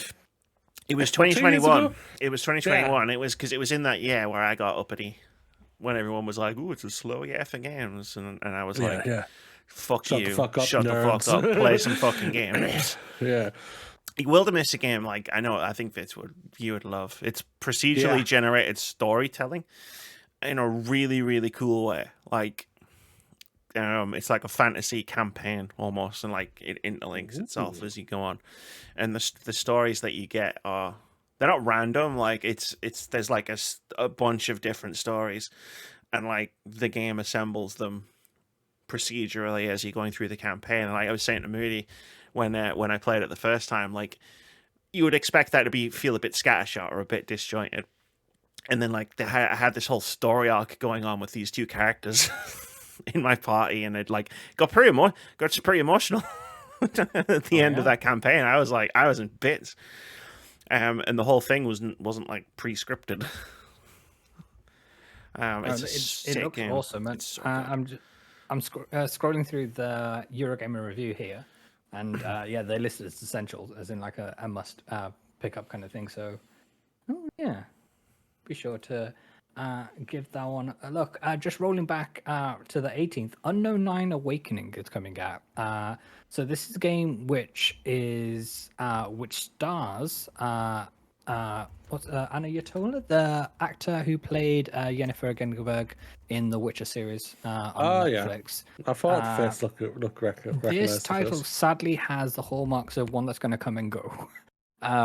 It doesn't necessarily have the juices, I'd like to say, behind it. But I hope, obviously, for their sake, that people do gravitate to it. But it does seem like it's going to be swallowed up by everything else happening in October. Just looking at the Steam page now. Looks. I mean, I don't want to use the word generic, but I think I've seen these screenshots. It's very Assassin's Creed-y. I've seen these screenshots before, right? Yeah. It's Dragon's Dogma. It looks good though. It looks pretty good. Like that's the thing. Like so many good games, it's just like, we need to make more space for good games. Yeah, there's no doubt. Going into the next one, obviously got Call of Duty coming out, which is obviously going to be a massive one and everything. Personally, don't give a flying hoot about Call of Duty, so it can rot in hell for me. Oh, no way. Sorry. What? You saw Slay the Princess? I did, yeah. The pristine cut. So Slay the Princess is coming to consoles, but it's the pristine cut, so it's like the new stuff that they're adding into the game. But it was right underneath Cabernet, which is the vampire RPG that I played at Next Fest earlier this year. And I really look forward to that. It was really good. The demo was a lot of fun. Like the RPG mechanics are like social based. Yeah. So like you based on the choices that you make in in like interacting with the characters, like you level up different, and it gives you different dialogue options further down the line. Oh, that's good. Yeah. Quick shout out to Date Everything coming to seemingly everything on the 24th of October. So the voice cast of this is absolutely stacked with a lot of fun cameos who you may or may not expect. Yeah, so this is a dating game where you can literally date anything, even like inanimate objects and things like that. So yeah, go have fun with that. Yeah, no Sounds doubt, no like doubt. game, yeah, same game. And you're right, it is. I want to shout out Sonic X Shadow Generations. I loved Sonic Generations. I thought that was a great just love letter to old Sonic games, with obviously putting a new coat on it as well. And obviously with the new Game Freak film coming out and everything, it's a good little tie-in with obviously what was announced at the Tokyo Game Show, I think it was it? Or Sonic had their own kind of direct kind of thing, like a Sonic Presents situation. But yeah, Keanu Voice is his voice lines are gonna appear in the game in December, I think, when the film. Sonic that's when the 3 film drops. comes out. Yeah, no doubt. But yeah, like, obviously people are stoked for playing Shadow in these new levels that are going to be added in a Bowser's Fury kind of way to Mario 3D World kind of situation. So yeah, go knock yourself out, Sonic Sickos. Sonic Sickos. Yeah, Med Force, you Sonic Sicko. Obviously, the next one for me is Life is Strange Double Exposure. Even though you can get this pre-ordered and get the first 2 episodes like 2 weeks before that. Stupid idiot. So either way, I won't be touching that. I'll just wait until it releases altogether. But either way, yeah, I am looking forward to this. Life is Strange obviously is a game that impacts me massively in my life. And I'm looking forward to see what they've done and what they are doing for this. For bringing back obviously the first character, Max, and so it's going to be very interesting. It looks visually a beautiful looking game and everything. So I'm very much looking forward to seeing what they're going to do with that. And my hope is obviously is just like, instead of bringing back Max, I just hope that means, are they going to bring back Alex? Are they going to bring back the trio, the trio back? This is not the sequel I wanted, Square Enix. I wanted the other sequel. Yeah, they bring back Steph. Exactly. Yeah, but yeah, I'm looking forward to hell for this game. It's like, oh yeah, for that. Again, up to that, go on. Again, it's in that never situation where it's like, man, that's 2 days before Dragon Age. Yeah. If you plan on doing what Moody is and like wait for all the episodes to come out, then it's kind of a moot point in terms of but put that on the back burner. But to my knowledge, all the episodes are releasing on the 29th. Oh, it's just, you get the first 2 if you do the pre-order shenanigans and get it early get the first 2 early, like 2 weeks before it. Yeah. Otherwise, that'll be worse because I'll be in the middle of Dragon Age. Yeah. Don't do what the. So that's what happened to Life is Strange 2. When that came out, and The Expanse, I was like, I'll wait for all the episodes to drop, and then by the time all the episodes dropped, I was in the middle of like something else. Yeah. It was the same for The Expanse last year. She never got around to it. Right. I played some of it. I played some of it on stream. Episodes, two episodes, I think it was. On you haven't got back to finishing that. I forgot about that. And obviously, the big one for me is obviously the second big one. No, the really big one for me is obviously.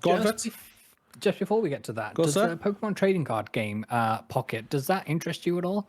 No. So this is the TCG coming, and essentially it has very different mechanics where you can open digital trading card packs. Yeah. But it has the kind of mechanic where to get the endorphins, which your brain needs, you swipe across your phone screen, and it's akin to opening a pack.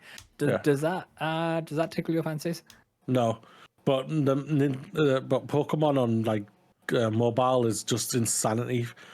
Like, I'm pretty sure there was a game last week, I think it was announced, that's sold like 13 million copies or something or been downloaded 13 million times, I think it was. I can't remember what the game was, but mobile for Pokemon is insane. No interest whatsoever. I would tell people don't go crazy on this because it's gonna be a predatory thing like hell, and I would never risk touching it for me personally. Fair enough. That's why, like, I don't like I have like Pokemon Go on my phone, but I can't go any further with it because I've run out of Pokeballs, and the only way to get Pokeballs is to buy them. I'm not going to do that, even though I love Pokemon and I'm re-buying all the entire collection of this mainline games. I'm not going to give them my money for that. No way, no way. Pokemon ZA, when it's you run out of Pokeballs, well, just for $6 real dollars, and you Don't can give buy them an idea of it. They've already thought of it. I guarantee you. And they're just like, we can't do this because if we do, we're dead. Yeah. But yeah, no, I have no interest in it personally whatsoever. Go back to what I was going to say. That Dragon Age, the Veilguard. I think that's arguably one of the, for me, is the biggest game coming out apart from Life is Strange. And I'm, like I said earlier, I am both excited and petrified for this game altogether. They're not showing much, which is scary, but it's good, but it's also scary at the same time because I just like, I agree where Amy comes from, where it's just like, good, we don't want to see too much about this game whatsoever, but I'm also just like, you didn't show much about Andromeda either, and we saw how that just died. And that's where my mind is sadly leaning to a little bit, but I'm hoping that when I get it and play it, I'm just going to be like, God, yes, it's good. That's all I care about. It's good. Yeah. I'm back in this universe. Where is Cassandra? Damn it, she's not on my party. Damn you! But either way, I'm looking forward to it, but What are your thoughts, Ian? I'm very curious for this. I know you're excited, but like, hey, I'll try it. Like, you know, I like the things that the developers have been talking about what this game is, and about what their focuses are on it. Like, Inquisition suffered to me in one aspect because it couldn't make up its mind what kind of game it wanted to be. In terms of like, Dragon Age Origins was obviously the more CRPG type game with like the combat with pause and the use of abilities, and then Dragon Age 2 was like the action game, and then Dragon Age Inquisition tried to please both, and like neither of those systems, because you could choose between the tactical mode or the action mode, and neither one was that good. Whereas this one, it feels like they've gone, right, we're gonna have one combat mode. That's going to be the one for Dragon Age the Veilguard. I'm like, good, you should do that. Don't try and do two like you did last time. And then they've talked about like it's a character-driven RPG, which is what I want from BioWare games. Like, I don't like plot of BioWare games. It's like whatever, I don't care. Like you're hit and miss with the plot, but with the characters, like that's what I'm here for in a BioWare RPG. It's about those interpersonal relationships you have with you in your past. Like the relationships that I have with the characters and the relationships that the characters have with each other, which I think is it's an important part of like some of the best BioWare games, like especially in Mass Effect 3, like where the characters like talk to each other, which was revolutionary at the time. And then like the interactions between like the companions in Dragon Age Origins, like when that's the best kind of like thing that I find in BioWare RPGs. So it's like they're focusing on the things that they've historically been great at. So that gives me a lot of hope for the Veilguard. Like they talked about there was an interview where they talked about Inquisition and about the Hinterlands, which was a bad place to start the game. In terms of like, it's this big open zone that's going to take you ages to do, and people go in going, was this the whole game? Like, but I'm stuck here for so long. Whereas it's like smaller zones with less busy work in them, and I'm like, that's fantastic. Everything I want to do a lot of things in these games, but I want everything I do to matter. Like, I don't want to be like looking around to find a rock that has a thing, you know. It's like you can collect another 50 rocks and like you get all the collectibles, and it's like it seems like they're shying away from that stuff to have more impactful activities. Just trying to think of a good word for it. So it's like they're making a lot of positive noises for what like they're saying. I'm not bothered about them not showing too much because I don't see too much, to be honest. Like I saw that trailer from Summer Games Fest time, and it was like, why are you showing me this? Like, level 1 combat. Like, what's this going to tell me about the game? I like the state of play trailer. So that was a good sign for me as well. What, the one where they fought the dragon? Yeah, because I wanted to see the higher level combat. I wanted to see what the combat was all about, and I didn't get to see that from that first gameplay reveal. So, like, seeing like, you know, a character with more abilities and like seeing like how the combat opens up as time goes on. Like that was what I was mainly looking to see from a Dragon Age trailer. All right, that's fair. Is there any more games that are in October that either you want to shout out? I don't know. I think we got them. Not so much. Yeah, I think like Metaphor Rotation is going to take the bulk of my oxygen up when it comes to that, and from early accounts that we're seeing, it is like a 90 to 100 hour RPG, and it's one of these where one of these where it's going to encompass your whole life, and that's all you're going to be thinking about even when you're not playing it. So you said 92 100, but it sounded like you said 9200, and I was like, yeah, that does track. That's also a possibility for sure. Yeah, that's about average. Yeah, like we see that there's things like Horizon Zero Dawn remaster coming out. No, not even for like a £10 upgrade for the original game. Like I don't need to remaster a game I can't play. How about that? Yeah. And that's the worst thing about it. I wanted to jump in that if that's possible, Vitz. Yeah, of course. PlayStation right now is screwing themselves with nothing but remasters. Like I defended Last of Us Part 1, and I even defended Last of Us Part 2 to a certain point, but now it is just because that's all it seems to be doing is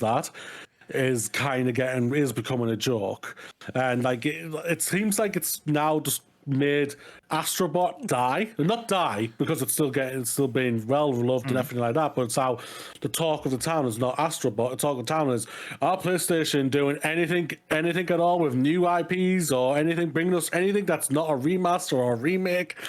And they got two this month alone. Sorry for that, but with Until Dawn and Zero. But they just announced Ghost of Yotai coming next year, kind of thing, and it's one of these where if they're saying they need to fill the gaps with, and they don't always necessarily have titles like Astrobot to fill these voids in. So obviously this is a cashing exercise more than anything. Of right, we already have the assets from Horizon Forbidden West. Let's just bring those character models into Zero Dawn and zhuzh it up a bit. It's an easy turnaround game, and yeah, sure, you need to be selective about the titles you do that. I know there was. I think me and Moody just did the exact same thing. Sorry. Yeah, I know there was rumors of them doing this to Days Gone. Don't nobody want a Days Gone remaster, and nor do we need one. We don't need this. But it'll be a nice little money earner for them as well, and if it keeps people engaged, and I know that obviously Aloy has a new title coming out with Lego Horizon Adventures, I should say, and that should be enough to keep her in the kind of in the zeitgeist, as it were. But if people have just picked up PS5s and they want to jump into Horizon, then this is a great way to do that. I think having more options and giving people more options in order to play games, and if they can play the highest fidelity with this, then so be it. It doesn't detract from what's come before, or what will come after. No, I don't think it detracts from what's come before. But I agree there. Like you're absolutely right. And like if these were games that were inaccessible, obviously I'm the game preservation queen. It'll be like, yeah, let's fucking go. Like they're not inaccessible. You can play them. Like you can play it now. You can buy Horizon Zero Dawn and play it. You can buy the complete edition for less money than they're going to charge for this remaster and get all the DLC and stuff. Like not anymore. No, they've jacked the price up. They've jacked the price up to £30. Yeah, they've jacked the price on the PlayStation Store. I'm not suggesting you get it from the PlayStation Store.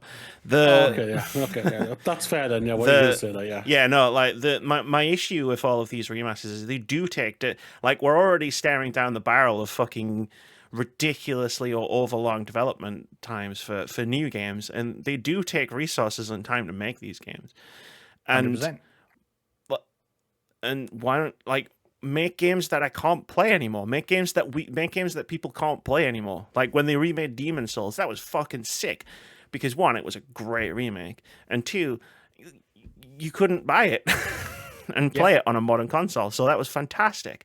Whereas it's just like constantly remastering and remaking The Last of Us and Horizon. It's just like, bro, man, I've already got these games. And like, no offense, like God of War. Like I love God of War because that's next. God of War 2018 is the next one.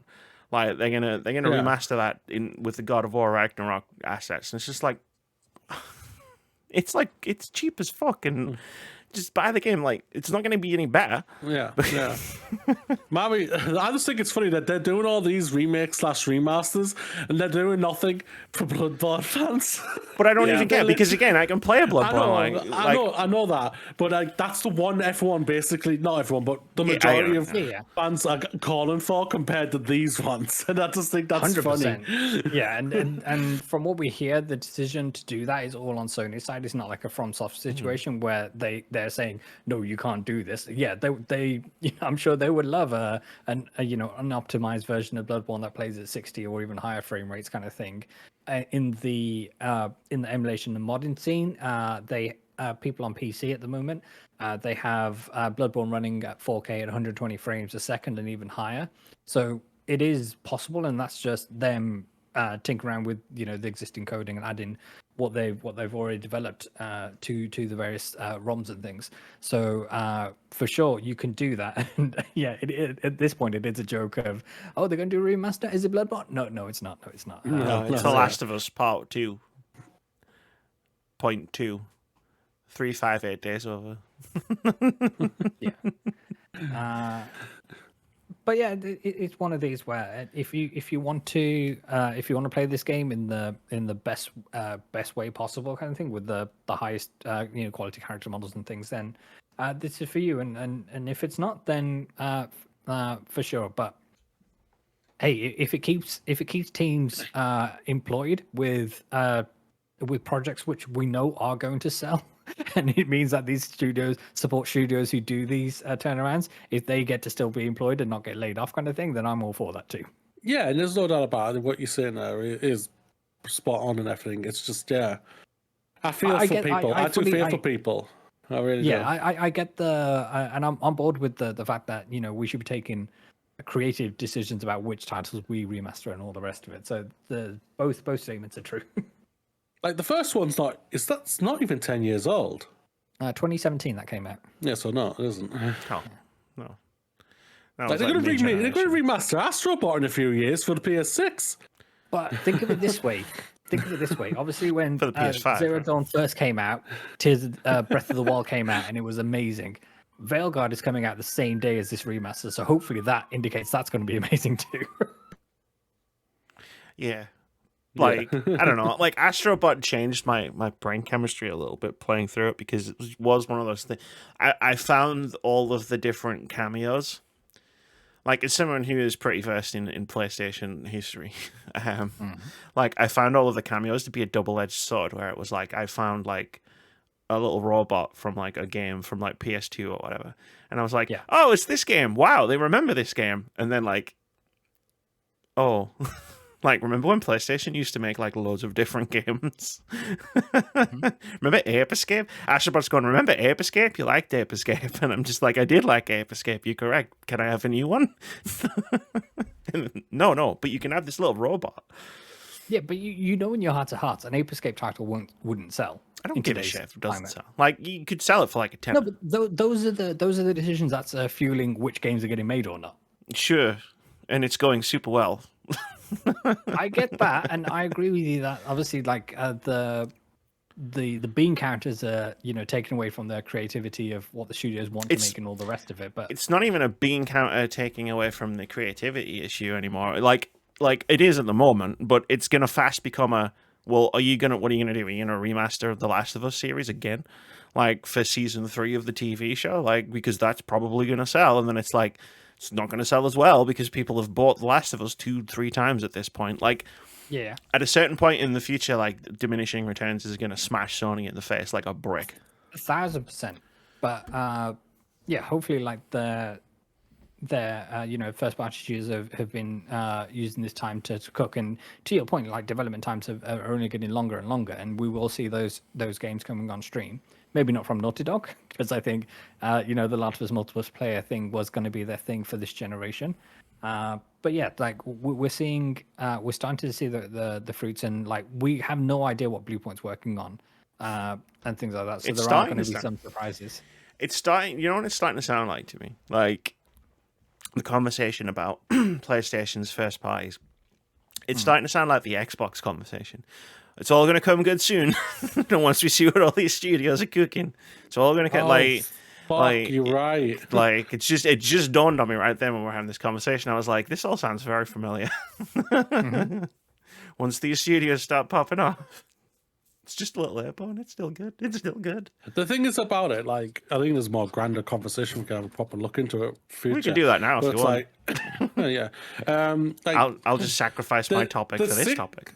The 6 to 7, 8 hour development time, that's just because they're creating one type of game, which is a giant open world game all the time. With obviously different mechanics, and just because it's just like I'll sound like I'm repeating myself, but like go watch what Sean Lennon said ages ago. Small intimate titles, 9, 10, 12 hour games, pump them out every 4 years or so. Jesus, man, that is a revenue to go to work, because then they'll shut everyone up saying, well, they don't have games or anything, they're just doing remasters, remakes, and everything. They could be pumping them out, but no, they aren't. They're going for Jesus massive games all the time, which and you can create. Sorry. I was going to say you can create new titles using existing assets as well. So we look at the Uncharted, Lost Legacy, and like from Yakuza, what that's coming out with early next year with the Pirates in Hawaii, and they're reusing a lot of assets from Infinite Wealth, and it's not a bad thing, and that can be the case in the same way that Ragnarok was turned around so quickly from God of War 2018 because a lot of the assets and a lot of the structure was reused. So there are going to be efficiencies of that, and we do see studios like Insomniac churning out banger after banger after banger on a quick rate as well. It was only last year we had Spider-Man 2, and thanks to the leak, we now know what they're working on for the rest of time as well. Yeah, but this is the thing about it though, that game still makes no sense of how much that cost though to me, because they were all used assets. I just don't know. Obviously, money wise, I haven't got a fucking clue. I don't know the finances or anything like that, and how they are distributing. We don't know how much money. the Marvel license cost at this point. Marvel license cost will cost an arm and a fucking leg. There's no doubt about that. That'll probably be the main crux to all of these deals for them now. The biggest pie chart thing. Yeah, I think that's why there's crux to when it comes to anything when it comes to Disney, basically Star Wars, Marvel, etc., etc. So it's just like they're just like, yo, if you want to take our IP, you're gonna pay us, type of thing. Hearing that Star Wars Outlaws only sold 1 million copies, and you're like, oh, what? No way. Jesus. It's just another use. I know it's a Star Wars. It's got the Star Wars name to it, but it's that. I think it's like a further along that diminishing returns track I was just talking about, where it's like it's just another Ubisoft game. But it's also broken at the same time. There's parts of it where it's very buggy. I think a lot of people are just tired of that gameplay loop, like that specific gameplay loop that Ubisoft does. Like, there's people who are gonna love it. Like I can go back to a Dark Souls game, like no bother, over and over again, because that's my comfort. And like there'll be people who do the Ubisoft game, like it's their comfort, like they can just do that over and over again. But I think with Outlaws, I think it's just we're reaching a point where it's like, you watch a trailer for it, it's Far Cry 3 again. All right, cool. How many times can I play Far Cry 3? But the thing is, the other thing was when you have an IP like Star Wars, there are certain power fantasies that people have in terms of, the large minority of fans, I would assume, want to be out here wielding a lightsaber and using the force powers and all the rest of it. And if I'm not sure how many people have the power fantasy of, I just want to be a bounty hunter shooting, and I'm not sure in the rest of the game whether she developed force powers and all the rest of it, because there's awakenings happening here, there, and everywhere, as it turns out in that franchise, or they come across like main franchise heroes and you get around and mess with them. I don't believe so, because that sounds like too good an idea. But my controversial Star Wars video game take is I'm sick of being a Jedi.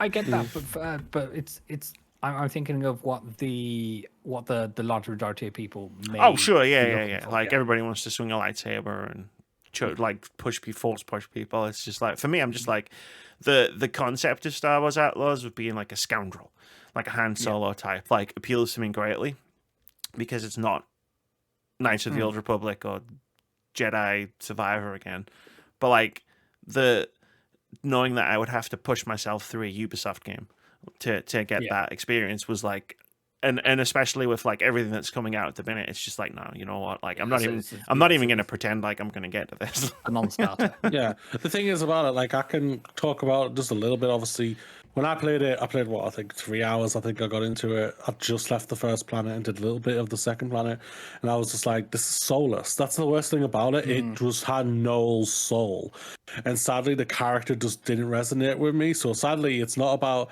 What you're saying is, I understand where Amy come from when she just wants to be a scoundrel in the Star Wars game. The worst thing is about it, they just didn't know how to write one. They just wrote a really poor one.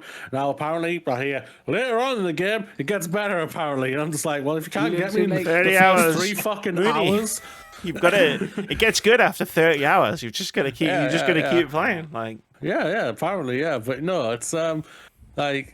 The thing is about it, like diminishing returns, I think is pretty spot on when it comes to Ubisoft in general. Now, I think now they are literally hitting a wall, like crazy when it comes. Assassin's Creed Shadows has been punted to February. Well, apparently that's come out that game was not ready.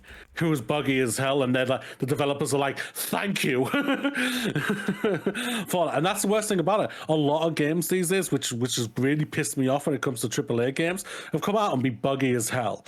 Yes. That's why I didn't like Jedi Order. It was buggy as hell. I did not like Jedi Survive. It was buggy. Well, as that was hell. the funny thing. It's like I missed a lot of the bugs in the first one of those games, and then I got some of the most epic bugs you've ever seen in the second one. Like, Jesus fucking Christ, that one cutscene that exploded was like an all timer for me. But it really was. But like I can put up with bugs and glitches in a game if the game's worth playing to a degree, to an extent. Yeah. Like, but I don't know, man. Like, yeah, the glitchy state of games, like, and Ubisoft in general, it just feels like nobody cares anymore. Like, I think that's the thing about it. Yeah. Like, even like you know their games like Star Wars Atlas sold 1 million. It's gonna sell like millions more, like over the course of its life. With sales and whatnot. But like, did anyone give a shit? Like in the grand like pantheon of video game conversations, was there like this great enthusiasm for Star Wars Outlaws that I missed? Like, I saw people who were excited about it, and that's cool. Like, good on them. But like, in the grand conversation of things, it just feels like Ubisoft just is like almost a forgotten company at this point. Like, we talk excitedly about Dragon Age, and we talk excitedly about Metaphor, and we talk excitedly about other games that I'm sure will come to my head. It's just like, does anyone talk about Ubisoft games anymore? Not in the way that they used to, even though like Assassin's Creed has basically been their baby, which has been overall done really well for them. Obviously, like Origins, we kind of revamped it, which is a few years ago now, and then there was obviously Odyssey, which obviously I loved, and Valhalla, which was garbage for me. It was just like, what the fuck is this game? Yeah, it was just too bloated. But the worst thing is about it, like, I think I think it is. I don't know. I think the chickens have come home to roost for them, because obviously going on 6 years now, 7 years, when all the allegations came out against the studio. Yeah. Same bosses still in charge, same everything still in charge. All they did was move people around and put them in the higher positions, basically, to save their jobs. Right? The CEO has done nothing but remain incompetent in saying basically I didn't knew nothing, which just makes you even worse. The ultimate defense. I know that. And they've thrown out games that are basically just doing nothing but being the same games all the time. Like Far Cry, I think, is the biggest seller right now when it comes to it, because that was just like, everyone was saying, yeah, it's good. Yeah. It's Far Cry 3. Yeah, it's one of those things where it's like, if all of their games are Far Cry, then you might as well go to the source. And then it's like even with Assassin's Creed, their premier kind of franchise, like Mirage came out last year and came and went. Yeah, nobody gave a crap. Skull and Bones came out this year, guys. It's not that old. Apparently that costs a lot of fucking money. Yeah, it did. Which has hurt them badly, which is understandably. Apart from Assassin's Creed Shadows, if I were to say to you, what's Ubisoft working on like right now? Like, off the top of your head. off the top of your head, and Beyond Good and Evil 2 doesn't fucking count. Like, Prince of Persia, they've got a game coming out in 2026. Splinter Cell, we've heard nothing of. I imagine they're working on a Division or some sort. Like Watch the Dogs, Division 3, probably aren't dead. they? but you can guess, yeah. Yeah. But like, there's no But these like, games oh yeah, aren't coming out anytime soon, though. The only Yeah, one that's really going to come out there's soon no is... certainty that these Yeah. titles even, Yeah, we know there's going to be another Far Cry, which is just going to be Far Cry. And like the thing is, like they did the Avatar game last year, which everyone said it's Far Cry, and I'm just like, no, Far Cry 3 with blue Far people. Cry is an Avatar.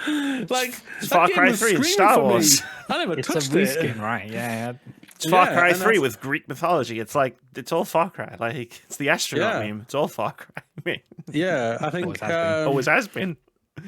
Yeah, and they've done nothing but just drive their IPs into the ground, apart from Assassin's Creed, which is just somehow able to keep on chugging along. But I think that's more just because we're in a different area now, basically, you know, we're in a different city. And I think that changes it up enough for people for it to continue to still sell. But I think that eventually, that kind of obviously hit a wall, obviously, when Unity came out. Unity obviously crashed and burned for those fuckers.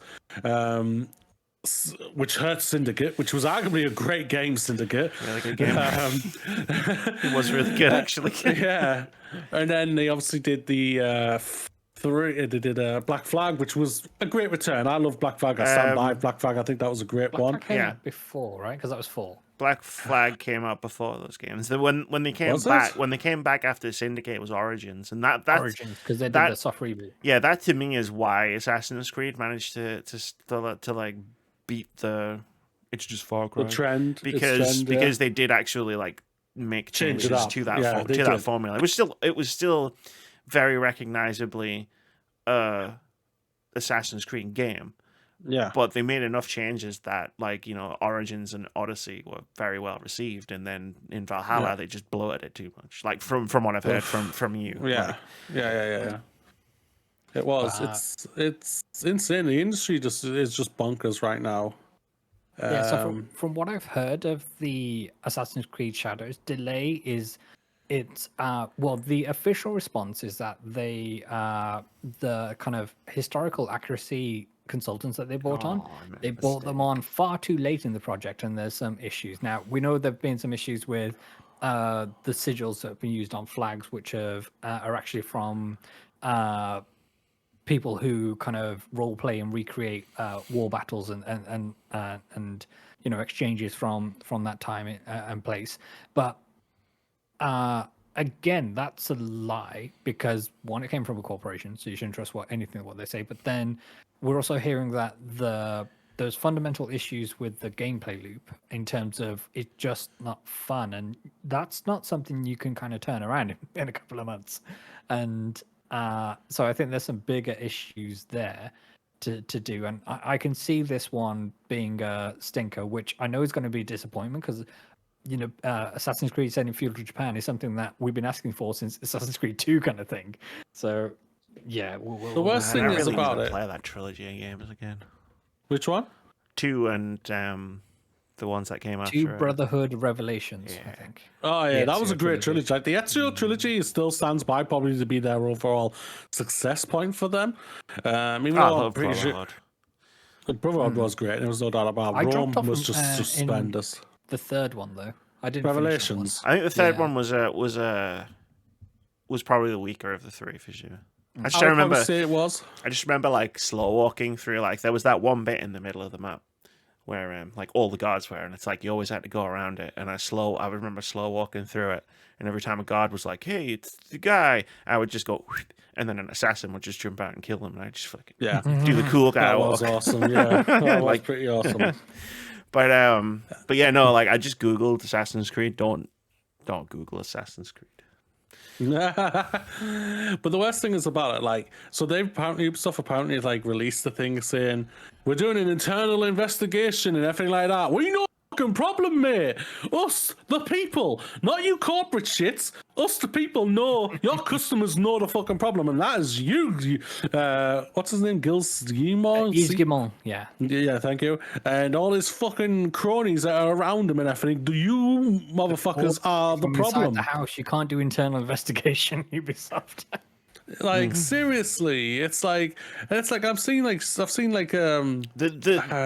The issue with the game series is there's been a lot of talent bled out from Ubisoft over the years because of the working conditions, and it's the fact that they've gone back to the yearly release schedule. Like they stopped that for a reason, and it was a good reason. But like, you know, now we're back to it. We had Mirage last year, we had Valhalla the year before. It's like you can't make Assassin's Creed games every fucking year.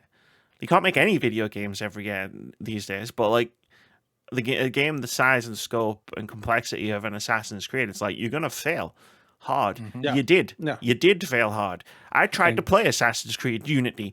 I couldn't get past the first 2 hours because the game kept crashing and nobody had any fucking faces. Beautiful eyeballs, though. Just great eyeballs, like 10 out of 10 on the fidelity of the eyeballs and the hair. Were incredible, nice and white. Yeah. But like, yeah, it is a funny old situation that Ubisoft kind of find themselves in. Yeah.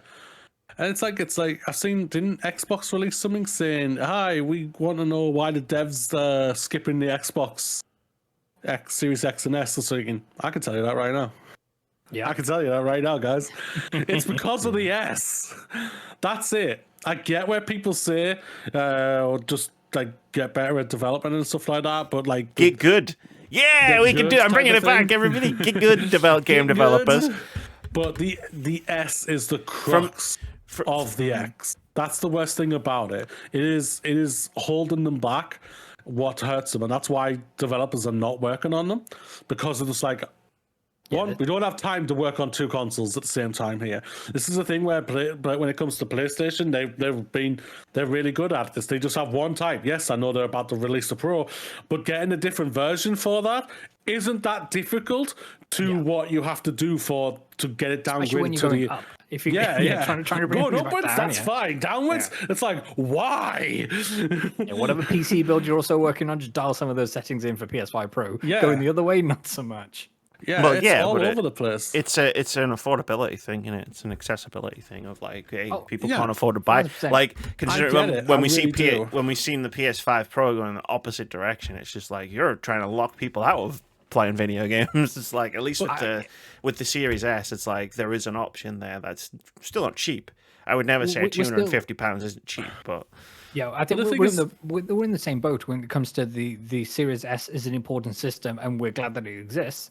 However, the kind of architecture inside of it that is making it difficult. What Xbox needs to do is, and like I know, like all they need to do is this one easy thing. It's like they need to be Nintendo. They need to be a different version of Nintendo. Like, make their own fucking games.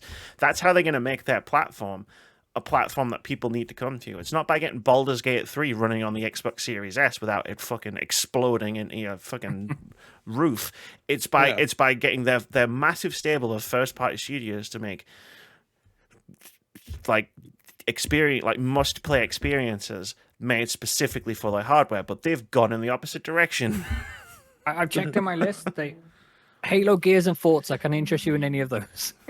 Like, well, they're going on to PS5, so it's like they're doing the opposite, which means to Moody's point about the S being like a hard platform to develop for. It's like, well, they've decided instead of embracing the things that make Xbox unique, they're trying to like branch out onto PlayStation, which, you know, is great. It means more people are going to play their games, but it means that they're not going to develop for their unique qualities. They're going to keep trying to make the games the most fidelity they possibly can, and it's not going to work. yeah, it's just all over the place. Like, apparently going off, like, I haven't seen the entire clip of it, but like Jeff Snyder, I think he was on a podcast or something, Spawn Me or something, I think it was, where he's like saying Microsoft are just a mess. Every year they're an absolute mess. Which is just like, yeah, have you seen this year alone? We're only we're coming to the final 3 fucking months. That's the point. Like Nintendo get away with like having an underpowered console because they don't give a shit if they don't give a shit if like you third party developers out there put your games on their platform, because they know that people are going to buy their stuff so they can play the Nintendo games. Yeah, the Xbox Nintendo system is for Nintendo games. What Xbox needed to do is, like, if they're going to commit to having their underpowered console, it's like, say, right, we need to make Xbox games for Xbox that, you know, is that like people are going to come to Xbox to play. That would have worked, and I'm not saying that's easy. Obviously, it's not. But like that's the strategy that would have made them a must-play platform. Yeah. Like I've stated, I think privately, but I'll happily say it now for Effie. The games I developed when I was working at Merge, the easiest platform to work on was the PlayStation 5. Yeah, because it's one SKU. Like, I know there's two different models, but they're the same spec. Yeah, it was far more easier just to prioritize that one all the time. And the thing that always failed cert for us was the S, for the most part, when it came to the X. Just trying to get that SKU working properly just was a pain in the ass. And, like, for me, like, Microsoft need to stop being dickheads and just go, S, we're going to discontinue it, and we're going to reduce the price of the X all the way down to, say, $350 or something like that. Just stop it. You're not selling them anyway. Just then blow it down and just say, we're no longer going to develop for the S. I know that's going to piss a lot of people off. I can appreciate that, but I think long term it'll be a lot more vibrant for them, because it's just like, we've got arguably the most powerful, take the Pro out of the way of this, the most powerful console, and it's cheaper than our competitor. That showed years ago between Nintendo and Sega, that was a massive thing for people. And they had games.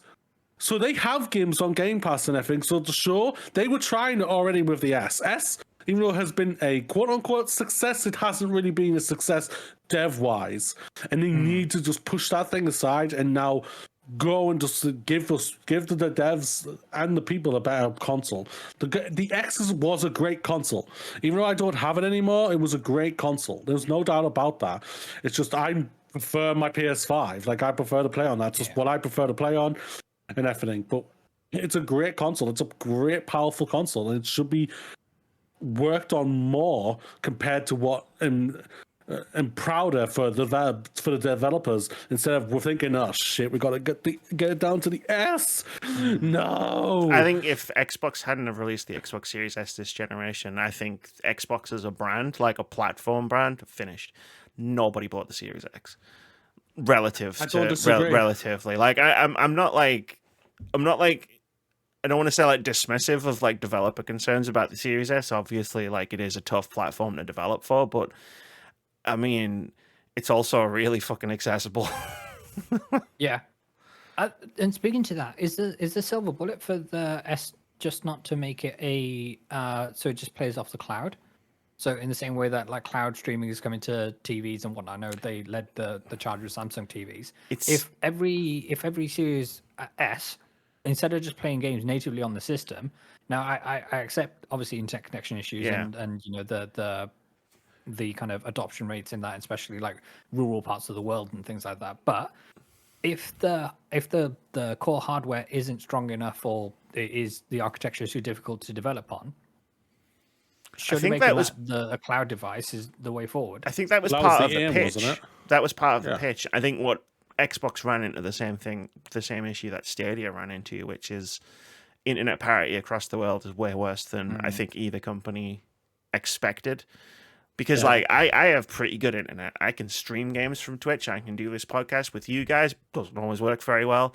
And I've tried both. I've tried both Xbox streaming and Stadia streaming to bad results. Like, and I don't like. So like, you have to have better internet than I've got, and I have pretty good fiber internet. So like, I have a feeling that never panned out, even though it was part of the plan, because. It's just not viable for so many people. It's not really worth it. Fair. It's a great idea. Like, we've seen the Switch have some third-party AAA games like stream only. Like, it's a good idea that works for other platforms, but I guess they just want to release things natively. Can I bring up one more thing before we go? Very quickly, because we're already over time. Yeah. What the fuck are you doing, Football Manager? Like, seriously, you didn't even show let's have some background. anything. What's happening? Like they haven't shown the game whatsoever. They've finally announced the new one, which is coming, I think, late November. Yeah. And it's just like people are just like, you didn't show us anything. You didn't give us anything. And obviously doing a roadmap, and obviously this is a brand new engine. They're working on the Unity engine for the first time, apparently. And I'm just like, I think I don't trust that that roadmap that they're going to show off and everything like that. Because like the roadmap doesn't show the gameplay, I think, for like until the end of the month. And I'm just like, there's a reason why you're not fucking showing this game right now. There's a reason, and because you guys are fucking worried. Cautionary tale about pre-ordering games. Don't do it. Wishlist them. Don't pre-order. Yeah. It's just like, I hope I'm wrong because I'm a football manager nerd. It's a great simple game for me just to sit back and chill with it and just and whatnot. But just like, I'm like, oh my giddy aunt, you haven't shown anything.